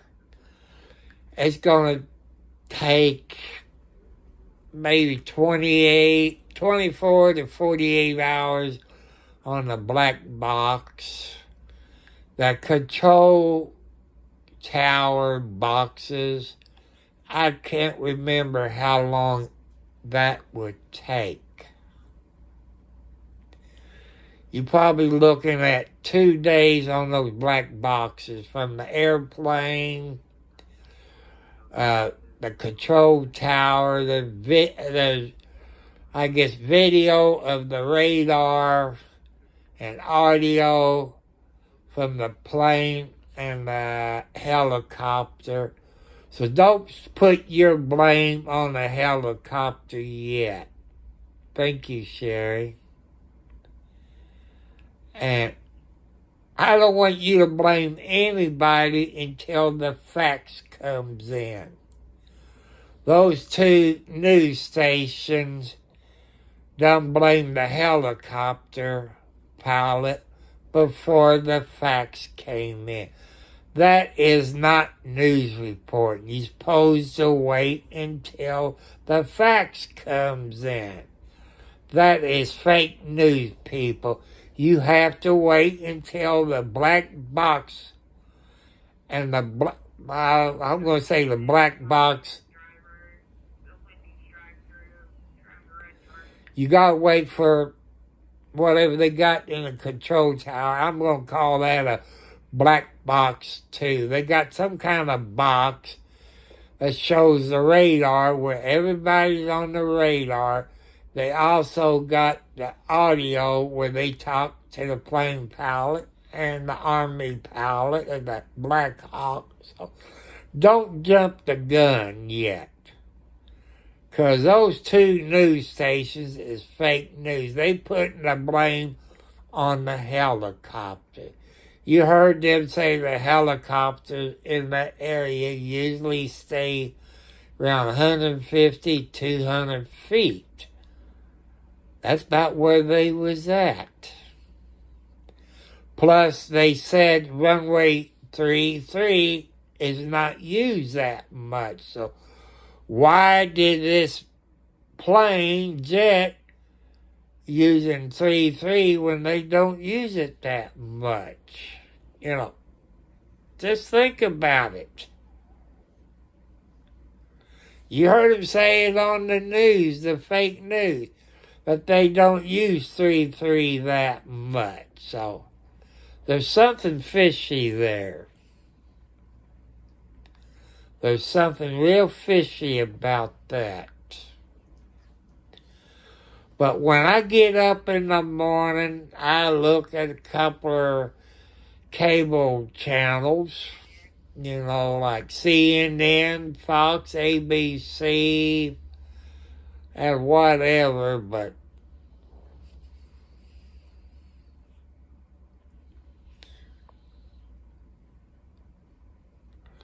like a people, I just don't want you to jump the gun until all the facts comes in. Until they find the black box from the airplane.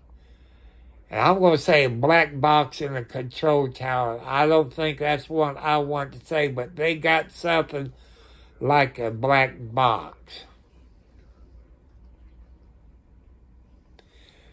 Because that control tower black box has video of the radar and the audio. That way we know who screwed up.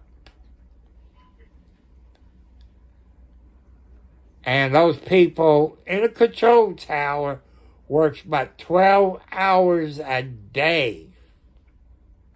I don't know if they take breaks. You people that knows about control towers, you know, sit there, you gotta have a break. And that's a busy airport.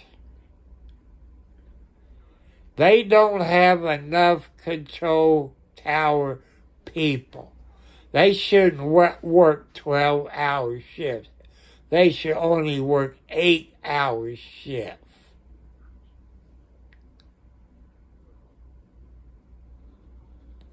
I know that's what they said, Sherry, but we don't know. We can't believe the fake news. Maybe they were going to land at the airport. We don't know. That's what they said on the news. They don't use runway 33 that much. Why was this jet going to land on runway 33? It don't make no sense, people. Don't rush to judgment. But you can't believe what the government says. But them people in the control tower, from my past experience of my age, when they have a crash like this, the control tower people has to take a drug test every time. They have to take a drug test. That's a required thing in a case like this airplane. That looks like they are. The fun thing about it, they on my blue blanket back there. I'm going to have to move them. Because I sleep with a blanket, you know, but then I get one kitty cat that sleeps underneath the blanket. That's what she's waiting on. She's waiting on me to go to get my blanket out. But people, don't rush to judgment until all the facts in. Don't believe that fake news. They don't blame the helicopter.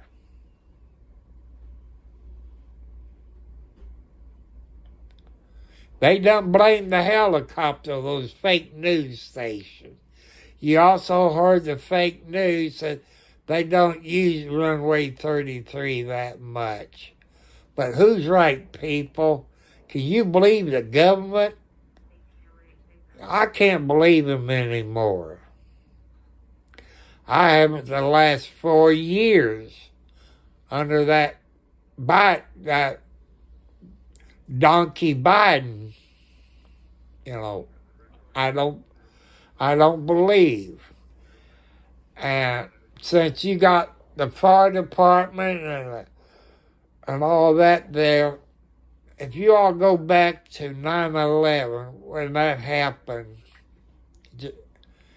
you had all those police departments, fire departments, EMTs, and all that. They all was on different radio frequency. They could not communicate. But after 9/11, people, the FCC and the federal government made them get all new radios, what they call P25 digital 800 megahertz radio, where they all could communicate. The fire department, the police department, the EMTs, the river patrol, like that. You know, but like I say, I don't want you all to judge and blame anybody until the facts get in. You got a black box on a jet. I call it a black box in the control tower, but I think they got another name for it. And you heard them talk about thing that tells them before they collide, you know. A helicopter's going about 40 knots, while the airplane going 120 to 130 knots. You know, that helicopter going way slower than the airplane. The airplane should have picked it up, telling it the helicopter is close to them. So don't believe everything that the fake news puts out. You take that with a grain of salt. So I'm just letting you know. But one thing I want you all to do is say prayers for these families. That water is cold. Surviving in that cold water more than 3 minutes, you're going to be dead. It been ice over, but I think they said that water is about 30, 34. I don't know if it's minus 34 or 34 degrees, for what I've heard.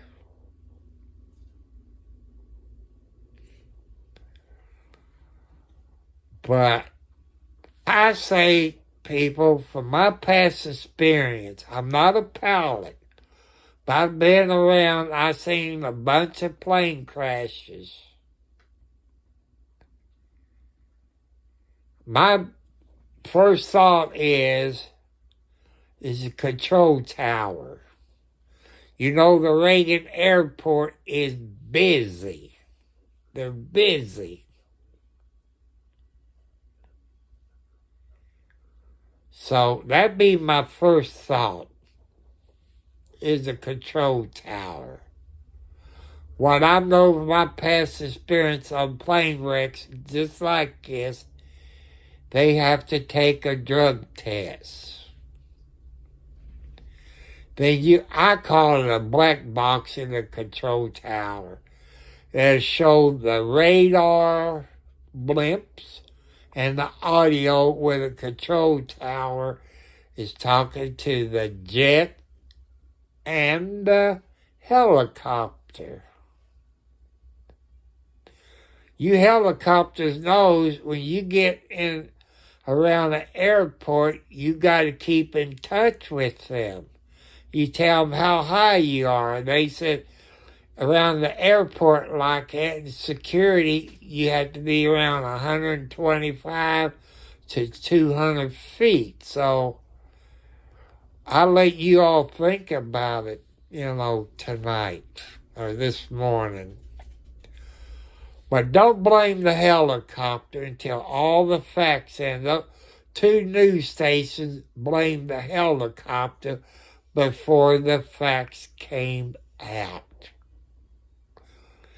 You people, it's in the military and flies Black Hawks helicopter. Do they have black boxes? I've heard rumors that they got some kind of box but I'm not sure.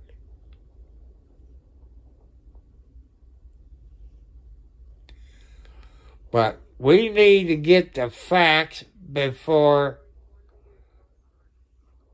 like I say, I'm not going to report it until I hear the facts from the control tower and the black box of the the jet. I'm not going to go because 2 news stations that we watched tonight on here blame the helicopter pilot. The facts is not even out, people. So how can the fake news say it's the helicopter pilot? See, they rush into judgment. Like President Trump said, fake news. I didn't believe in fake news until I went to Louisville, Kentucky to see Trump. My son and I went over to see Trump. He watched one news station. I watched one. We listened to Trump. And those news stations we watched said Trump said this and that. Trump never did speak about it, so that made me put more faith into Trump and the fake news. What they said tonight is fake newspaper. But with the black boxes, we know what the control tower said to the jet and this and that, and that radar. You people know about the control tower and what I call it a black box, but I think the control tower, what they use is not a black box. So I'm not sure. Any of you people on here knows what I'm talking about, you can put it in the comments. It's about 12:33 a.m. and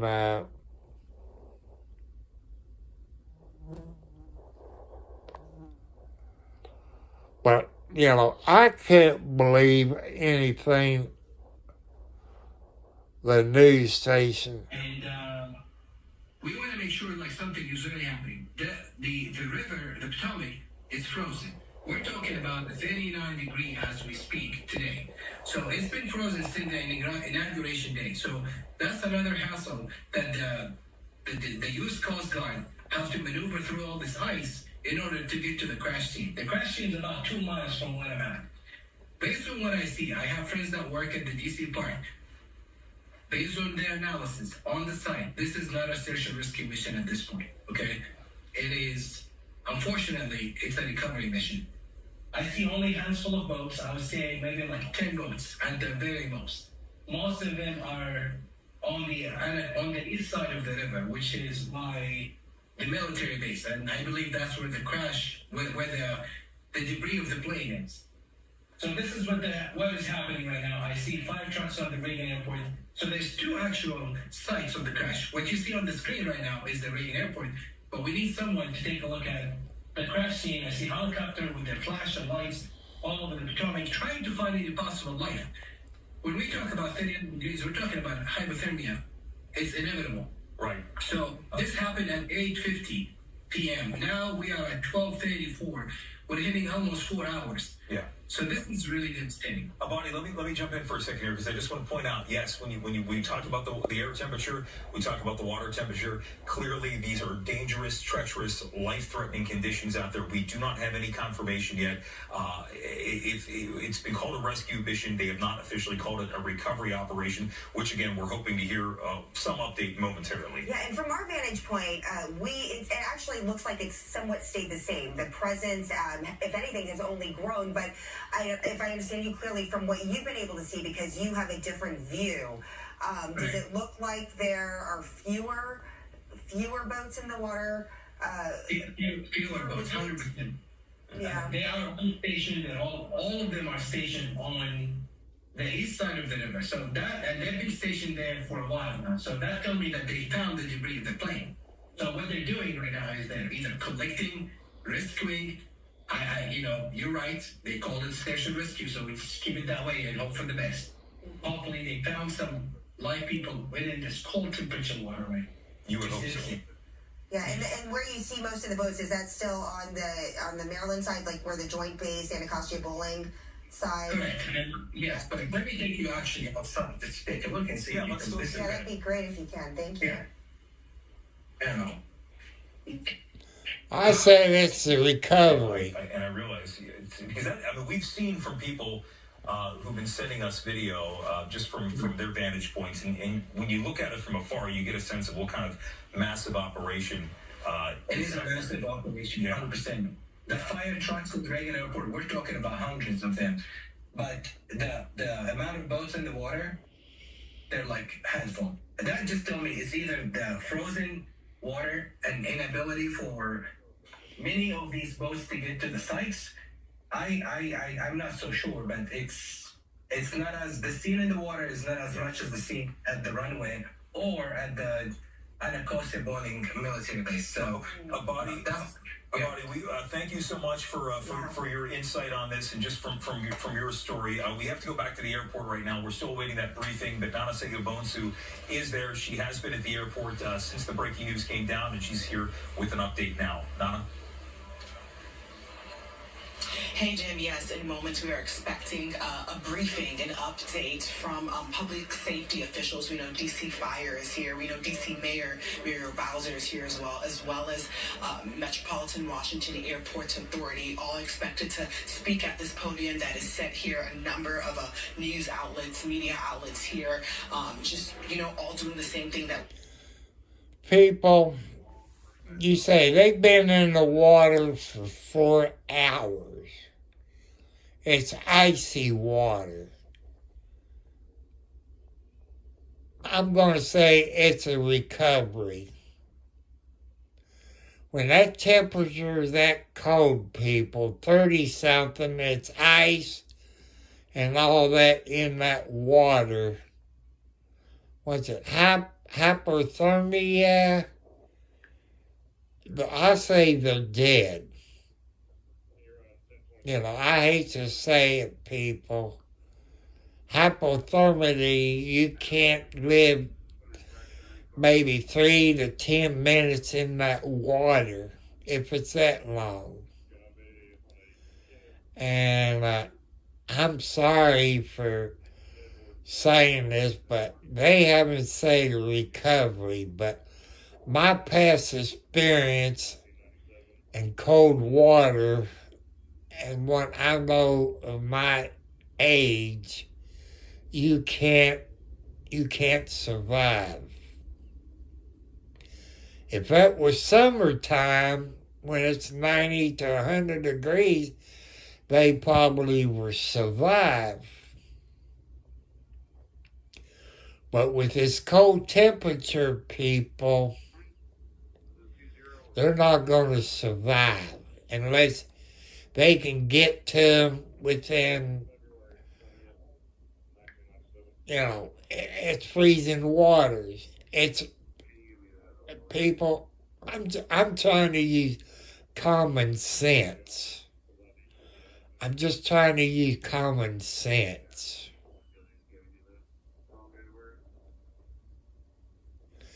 It's just fine. I've been airing this video, thanks to Sherry, about this plane crash in the Potomac River. It happened around, 8:30, 9 o'clock, somewhere in that time frame.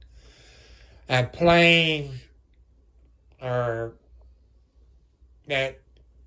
hit a helicopter. Two news stations done blamed the helicopter before the black boxes for the plane, and I call the black boxes from the control tower. I'm going to say this is a recovery mission, is what I'm saying. Come on, kitty cats. You know, it's bad, people. There is about 60 some odd people on the plane and 4 flight crew of that plane, and possible 3 on the Black Hawk helicopter. Couple of news stations done blamed the Black Hawk helicopter before the facts came in. I gotta put it back up there.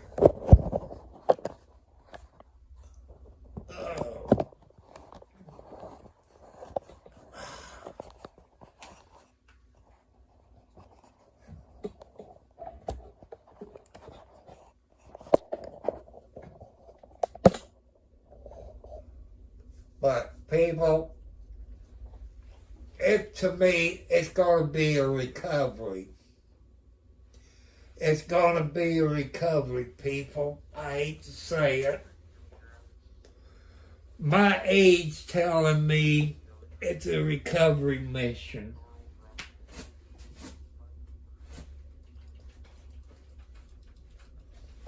I got to get up and go to the head, so I'll be back in a minute.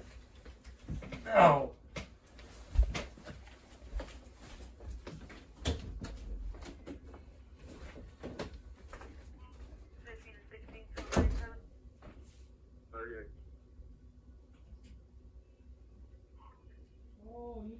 I thought I heard something fell. Yeah, you okay? Yeah. You can lay right there, Tiger.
I'm back, people. Oh.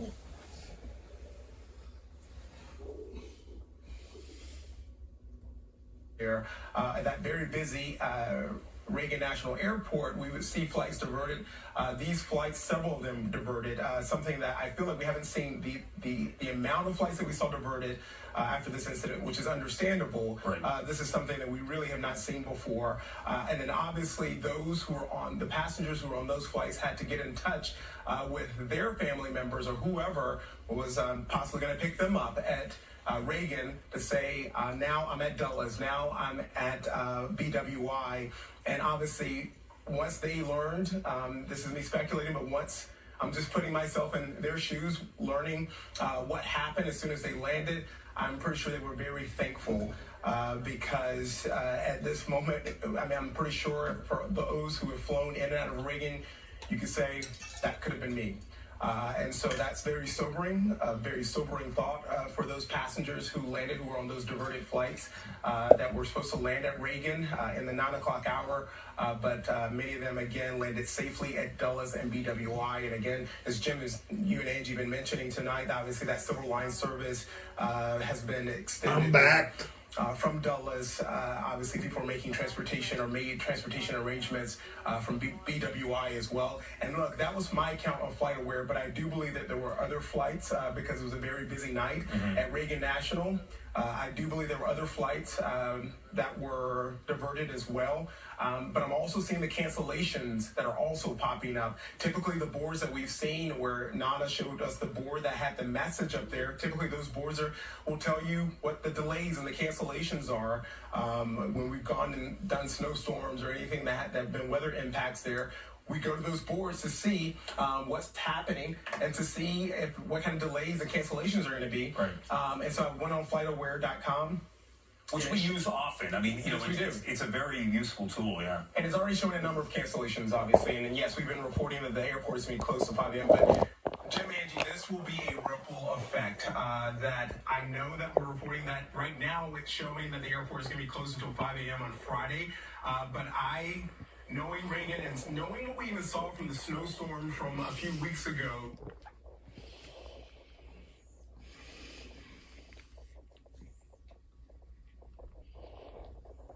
there's one, see, there's this one, that, and there's one there, there's one up here by my head.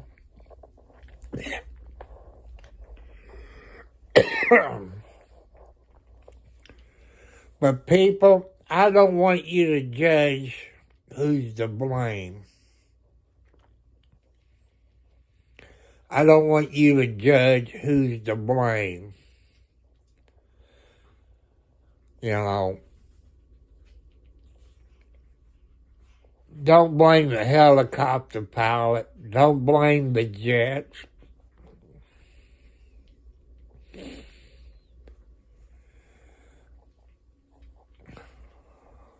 Because it's coming from the President of the United States on his Truth Social account. I'm just going to read this verbatim. This is from President Donald Trump. The airplane was on a perfect and routine line of approach to the airport. The helicopter was going straight at the airplane for an extended period of time. It's a clear night. The lights on the plane were blazing. Why didn't the helicopter go up or down or turn? Why didn't the control tower tell the helicopter what to do instead of asking if they saw the plane? This is a bad situation. It looks like it should have been prevented. Not good. Yeah, we're certainly, it is a terrible situation, no doubt, and we're hoping to get some answers, at least some preliminary answers. It sounds like, to me, it's the control tower fault. You just heard supposedly President Trump said, but, you know.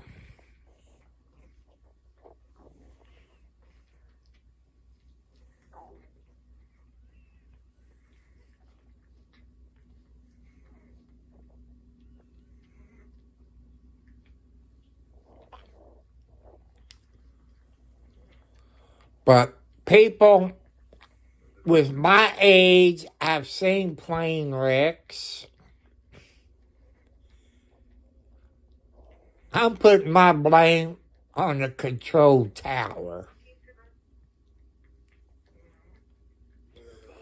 With my experience of hearing and seeing it on the news, that I'm blaming the control tower.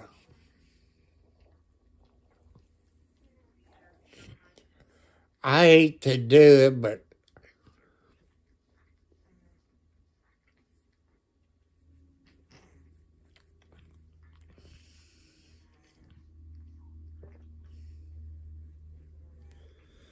if it's the helicopter's fault, that means people going to sue the United States Army.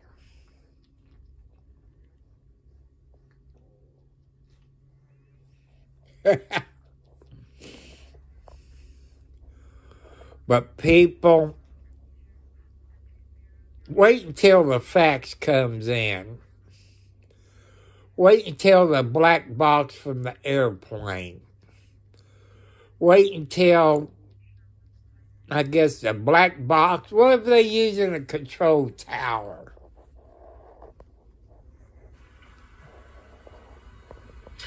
Well, first of all, the people that I speak to are actually, some of them are tourists who are staying in their hotels. You have people who are in hotels and live actually near Reagan National Airport. Many of them have been coming out here throughout the evening, taking photos. One woman was praying that I saw, concerned about the 64 people who were on that plane. A lot of folks are asking themselves, how can this happen? How did this happen? What led up to it? And the control tower screwed up. Be answered in due time. Right now, people are concerned obviously about those people. And over here, you have Metro Transit police officers, U.S. Park Police, you have WMATA buses, and all of them are here as a command post by Bradley Point. This area is been closed. They're allowing us to be here to bring you this live television. There are people on the bus over there waiting for emergency responders who are cold to come and warm up there. You have these officers also on standby, and that cruiser you're seeing right there is moving, and people come in and out. And there's a lot of activity here at this area. And if you move over here, this is where they have the rescue mission. And right now, we're going to go to the news conference for you all so we can get an update. Yeah, go right ahead. Thank you, Shamari. We'll check back in with you. We're going to go back over to Reagan Airport. This is where that briefing is happening. You can see they've been given the go, and any moment now we are expecting to hear from several officials and the initial information. And I expect we will get people on the control, the black box, and the control tower box, or whatever they call it. It'll be over 48 hours, so please don't judge and blame the Army helicopter. Airlines Flight 5342 from Wichita to Washington. Like me, when I know about airports and my age, I'm putting my blame on the control tower. So we're hearing that they're not ready just yet. They've got, as you can imagine, they want to get it right too, right? Well, right. That's they don't want to sit up there and rush into anything, and you got to respect that. So it looks like the cameras are turning around. Perhaps people are getting in place. That was sort of the signal we had to start going there, but they're all checking to make sure that the feeds are working, the microphones are working there. And I can imagine, maybe they'll take some questions. I would imagine whatever question they can answer. I don't know. You've been listening to Fox 5 DC's coverage. We are going to be taking this press conference in full. We're expecting to hear, this is the first update we're hearing from DC officials after this plane crash. We're going to listen to the full thing. We'll dip back into Fox 5 afterward.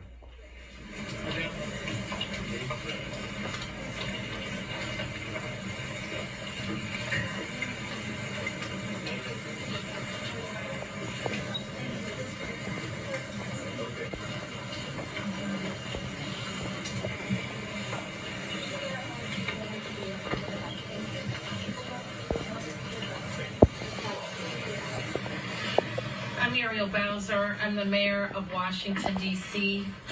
I'm at Reagan National Airport. I am joined by United States Transportation Secretary Sean Duffy, United States Senator Jim Moran, Senator Roger Marshall, Jack Potter, the CEO of the Metropolitan Washington Airports Authority. We are here to brief you on the very tragic events of this evening, where we know a passenger plane coming to the airport here collided with a military helicopter.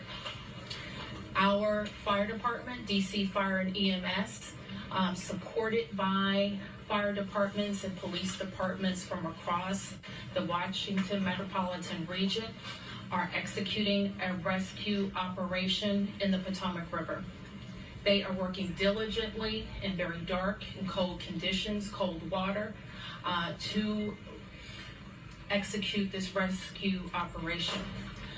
We have had the opportunity to be briefed by American Airlines officials.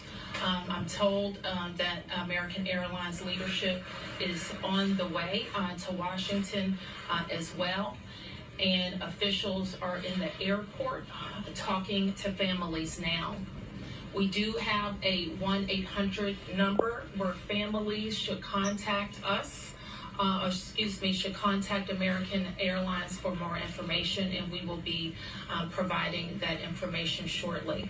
I am going to turn to a number of officials to provide as much information as we can this evening, and we expect to have more frequent briefings at daylight.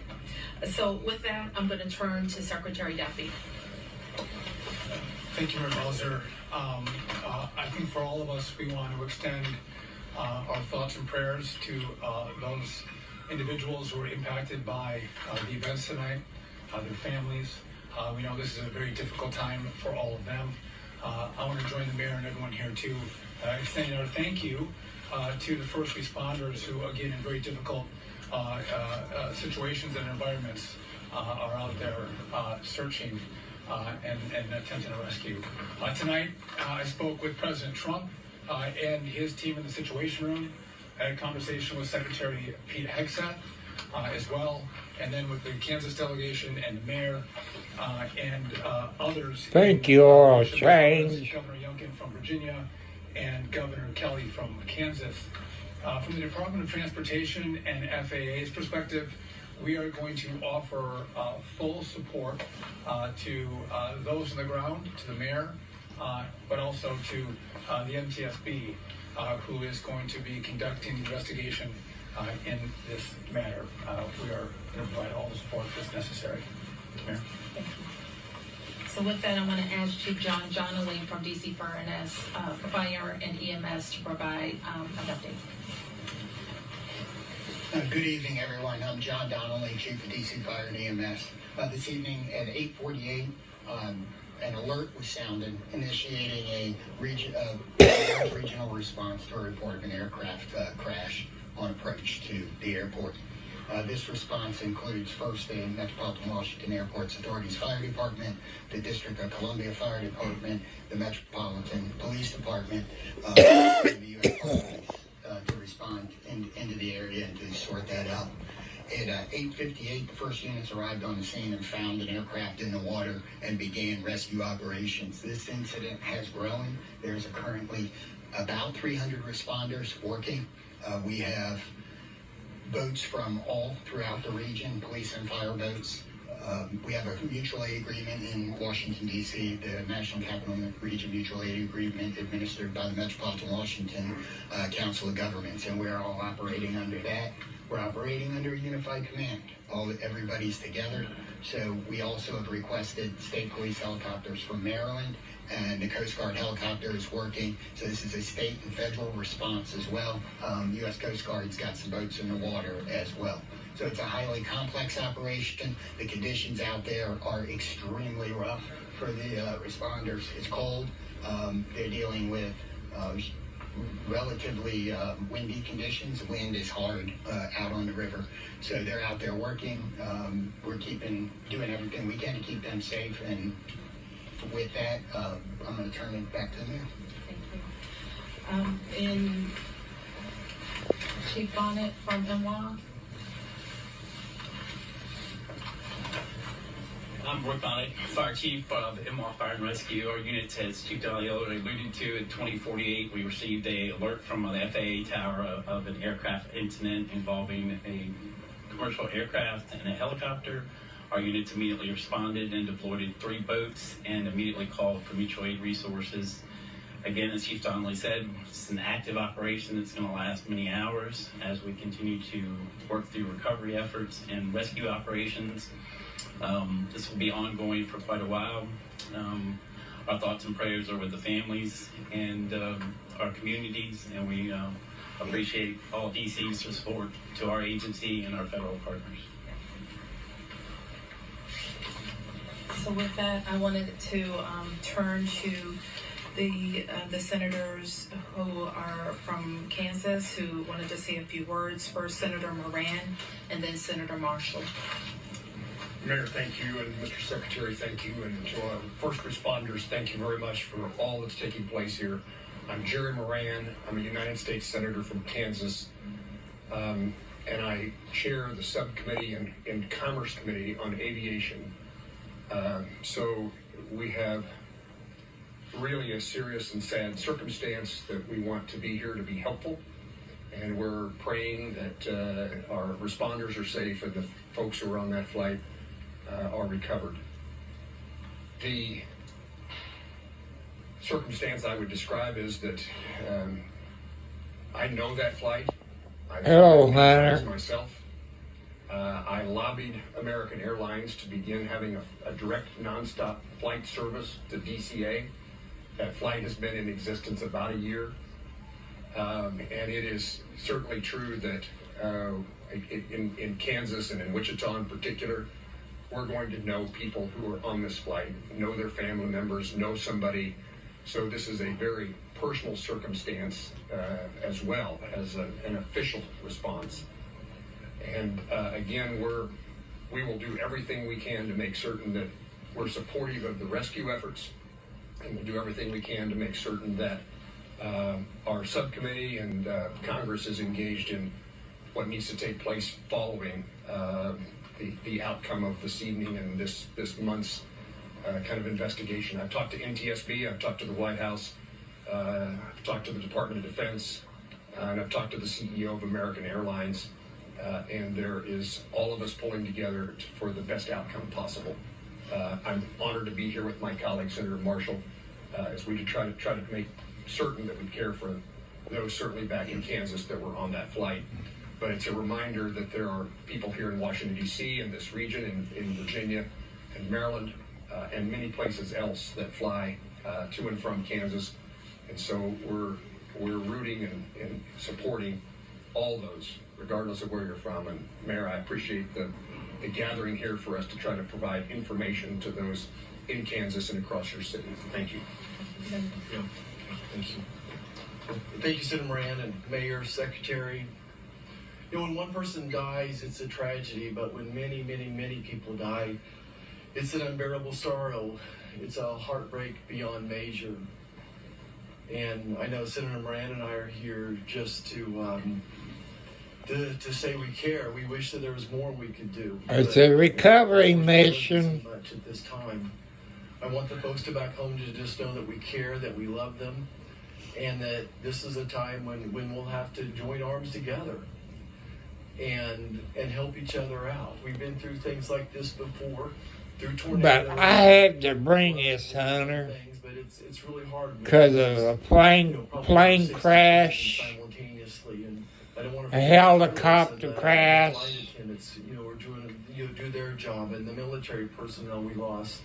All those lives are so valuable, and it is such a tragedy that we lost them. I think often in times like this, I try to find a scripture that is apropos, and this is from the book of Psalms. It says, "The Lord is close to the brokenhearted and saves those who are crushed in spirit." Certainly, we're crushed in spirit tonight. We mourn with the families who lost loved ones, and we truly are joining them in prayer and wrapping our arms around them in love and compassion. Thanks for everybody for coming out tonight. Thank you for your thoughts and your prayers. So certainly I speak for the people of Washington, 700,000 of us who are extremely sorry for the families who are experiencing a loss tonight. And so we want you to know that we will continue to work with American Airlines to share information as frequently as possible and make sure that we're getting accurate information out to the public. But my sorrow for all of the people and crew on the plane and our military personnel on the helicopter is very deep. I do want to turn to Jack Potter, who is the CEO of our Airports Authority, responsible for Reagan National Airport and Dulles International Airport, to talk to you about how the airport responded and what's going to happen next. Good evening. As was said, I'm Jack Potter, the President and CEO of the Metropolitan Washington Airports Authority. Thank you all for being here tonight and under these very, very grim circumstances. First of all, I want to let you know that we're providing support to all the families who were involved. American Airlines has established a phone number for them to reach out. It's been published, but let me repeat it. It's 1-800-679-8215. So families of folks that were on the plane are asked to contact them. We did have folks who were at the airport to pick up loved ones. And so American has set up a center in their in their lounge at the north end of the airport. And we've directed the families there. And there are folks there counselors there to work with the families. We did have aircraft that were in the air. They were diverted to Dulles Airport, some 19 aircraft. We had personnel, United, and others. That's what it was, that plane crash. On the metro to make sure that those folks were accommodated. Right now, as was said earlier by the chief, we're in a rescue mode. We will continue in that rescue mode. I want to thank all of the mutual aid responders, all the counties, the rescue mode. Don't you mean recovery mode? Because they're dead. And numerous boats out in the water right now. NTSB is on site. I want to thank all of the folks behind me, the secretary, the mayor, the 2 senators for all of their support. And we're going to continue to work through the night. I do want to make an announcement. People are, concerned about what's going to happen in the morning. Reagan National Airport will be closed until 11 o'clock. That's when the first flights will take off. But we're going to continue to do our best and work through this situation over the course of the night. And we hope to have more news as it develops. But for right now, it's a very difficult situation out there with the cold. It's very dark, but there are numerous boats out there. There are dive teams out there. So, again, we'll continue to work this situation, and I'll turn it back to the mayor. Thank you very much. Thanks for that update. And you've heard that in the National Capital Region, the District of Horace, Washington, D.C. is at the center, but we are a close region. We have heard from the governors of Maryland and Virginia, the mayor of the city of Baltimore, all who have sent us personnel to help in the rescue operations.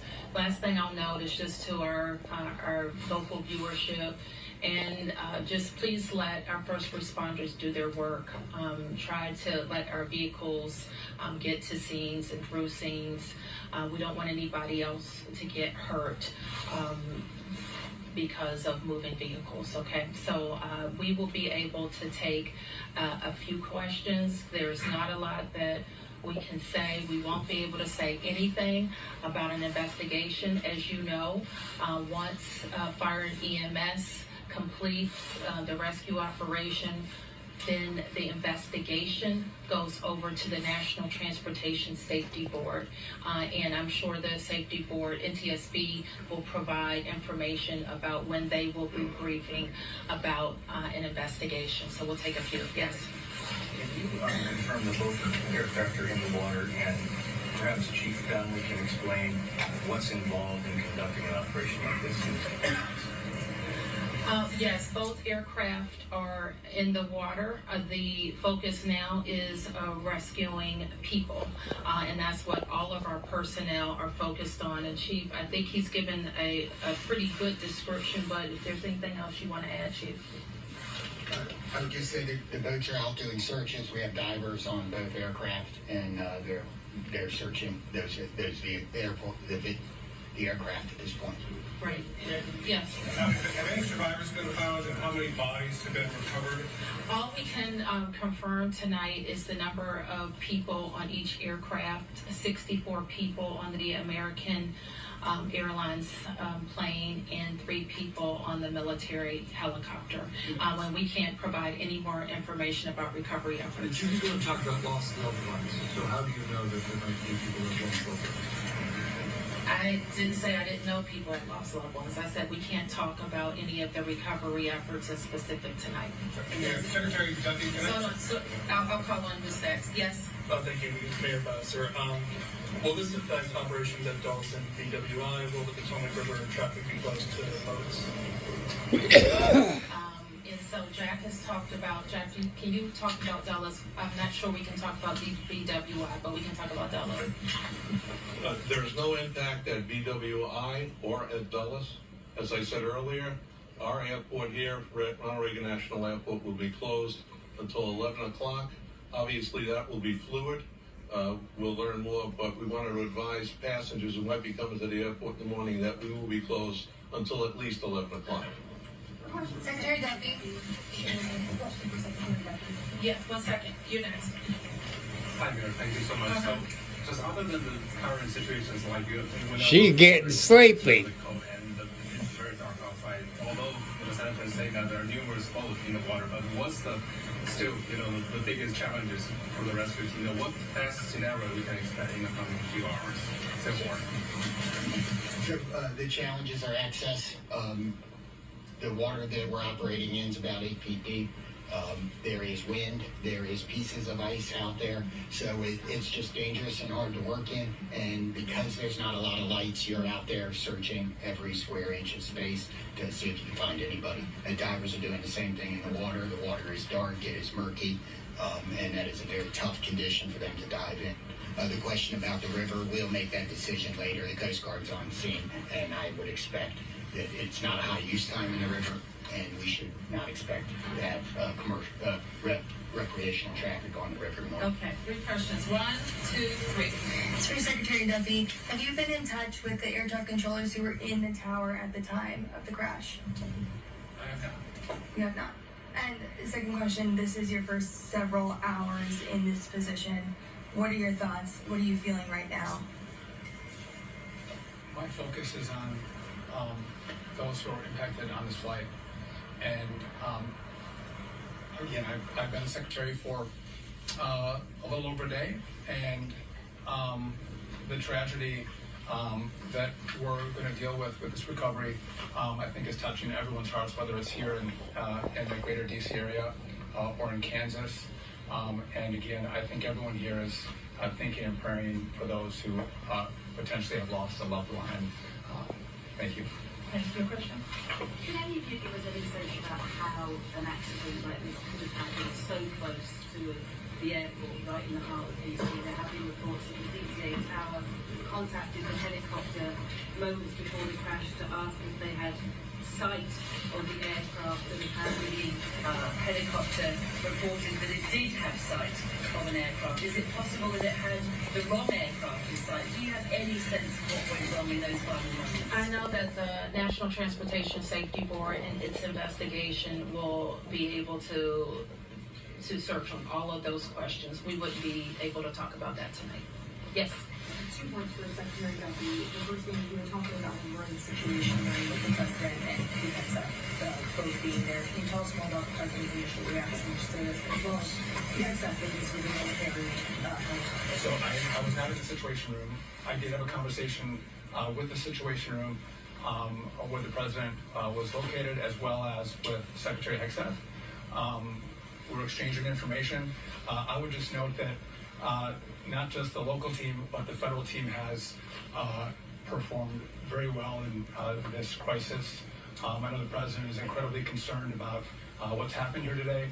I'm sure we'll continue to hear more from him, and I'll continue to consult with him and Secretary Hegseth. When it comes to the resources that you would be able to provide on the Title 11, please don't forget what you need. Absolutely. The president has committed to this team and to the NTSB through the DOT that we will provide all resources necessary as we go through this recovery, but also the support from FAA and DOT as the NTSB investigates. Mr. Secretary, do we know the condition of these aircraft? Are they whole? Are they split? Are they pieces? Again, I don't think we can comment on that. Our focus is on getting the passengers and crew out of the water. And just one more clarification, because earlier we got guidance that DCA was going to shut down at least until Friday at 5 a.m. I just heard 11 a.m. tomorrow. Okay. Thank you.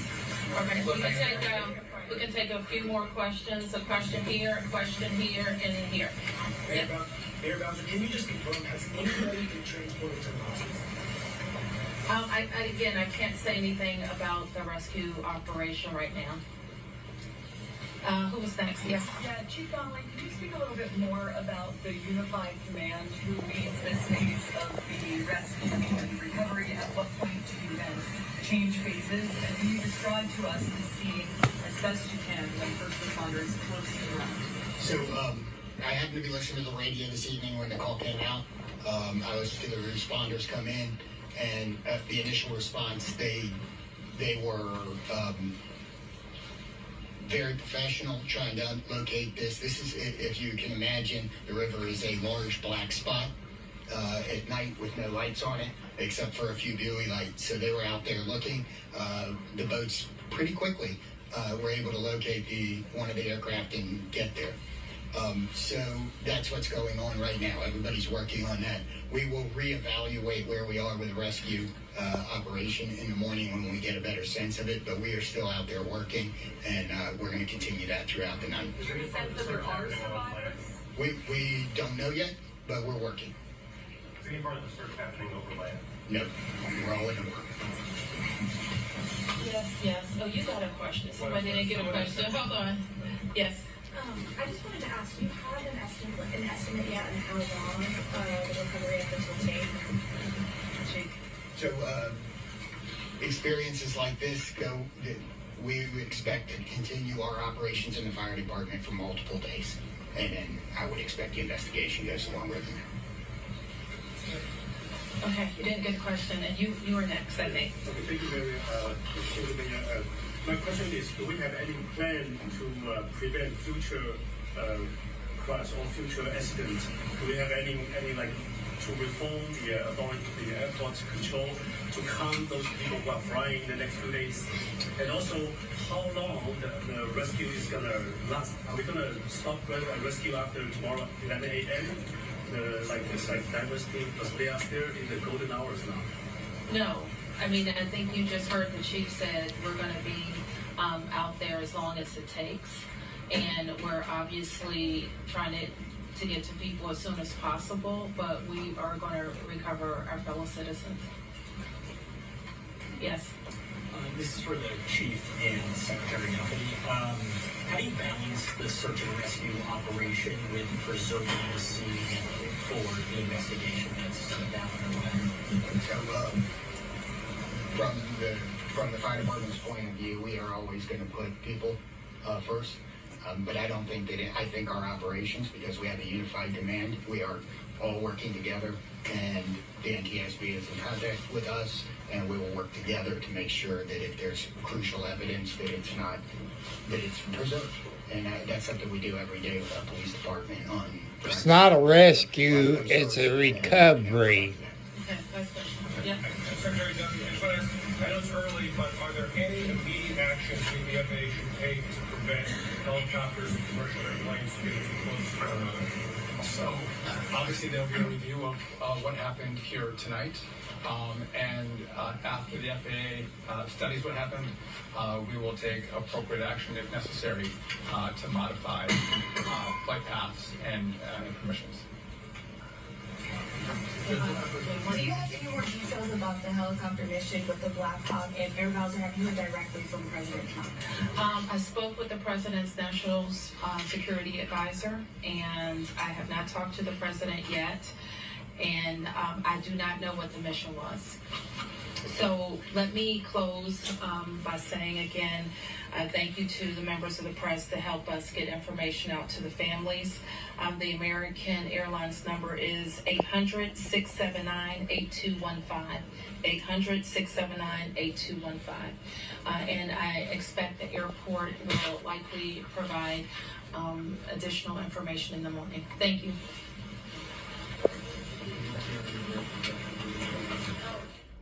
First update we've gotten so far after this horrific situation People, in D.C. you know, you heard it. The plane crash happened about 9 p.m. last night.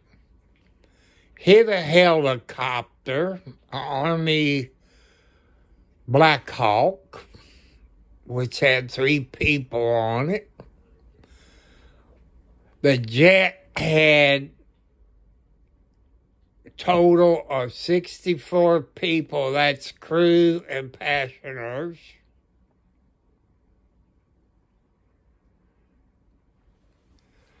And I don't want anybody to blame anybody like the news media did. Don't blame the helicopter before the facts in. You got a black box in a plane.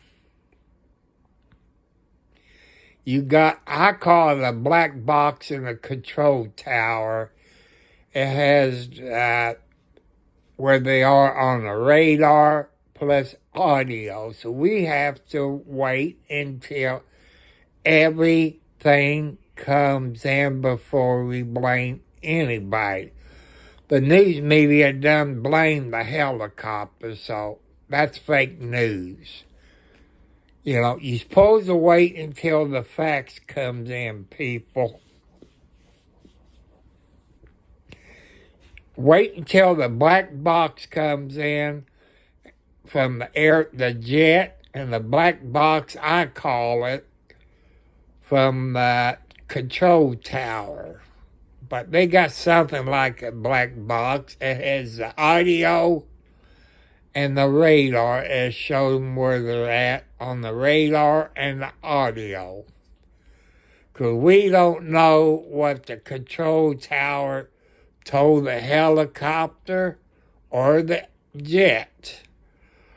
But I know from my age, people, that anything close to the airport, even police helicopters, they have to let them know where they're at all times. So don't believe the fake news until we get all the evidence in from the black box from the jet, the black box, which I'm calling it a black box, from the control tower.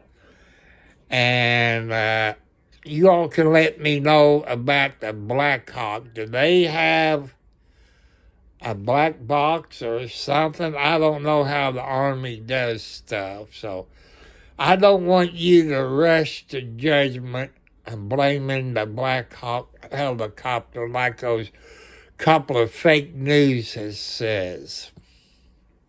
Until all the evidence gets in. And I want you to say prayers for all the families. The Black Hawk helicopter, the 64 people that was on that plane, and say prayers for the rescue people, the EMTs, the fire department, the Coast Guard, the boats is out there rescuing. But people, you're like me. That water's cold and icy. Your survival wait time in icy water like it's, what, maybe 3 minutes at most? So that's what I say, 3 or 4 minutes. Time the plane went down, time the fire department got there, the rescue got there, and probably, you know, it's a recovery is what I would say.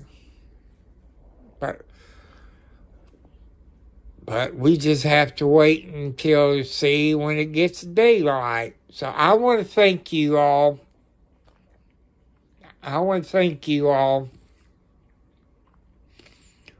For watching this video. I think I might be the first YouTuber. Maybe. But this is news. And from what I read in YouTube rules, that this is news to inform you all. So I want to thank you. It's about 1:24 a.m. in the morning, people. It's past my bedtime. So I want to thank you all. Give me a thumbs up. Hit the subscribe bell. And I'll catch you all later.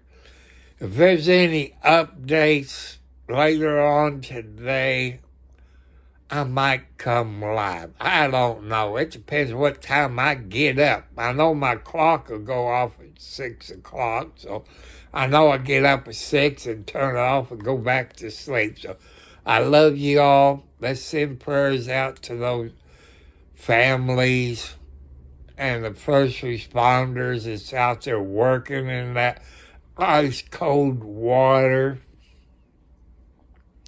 God bless you all. Thank you all. I love you all. See you later.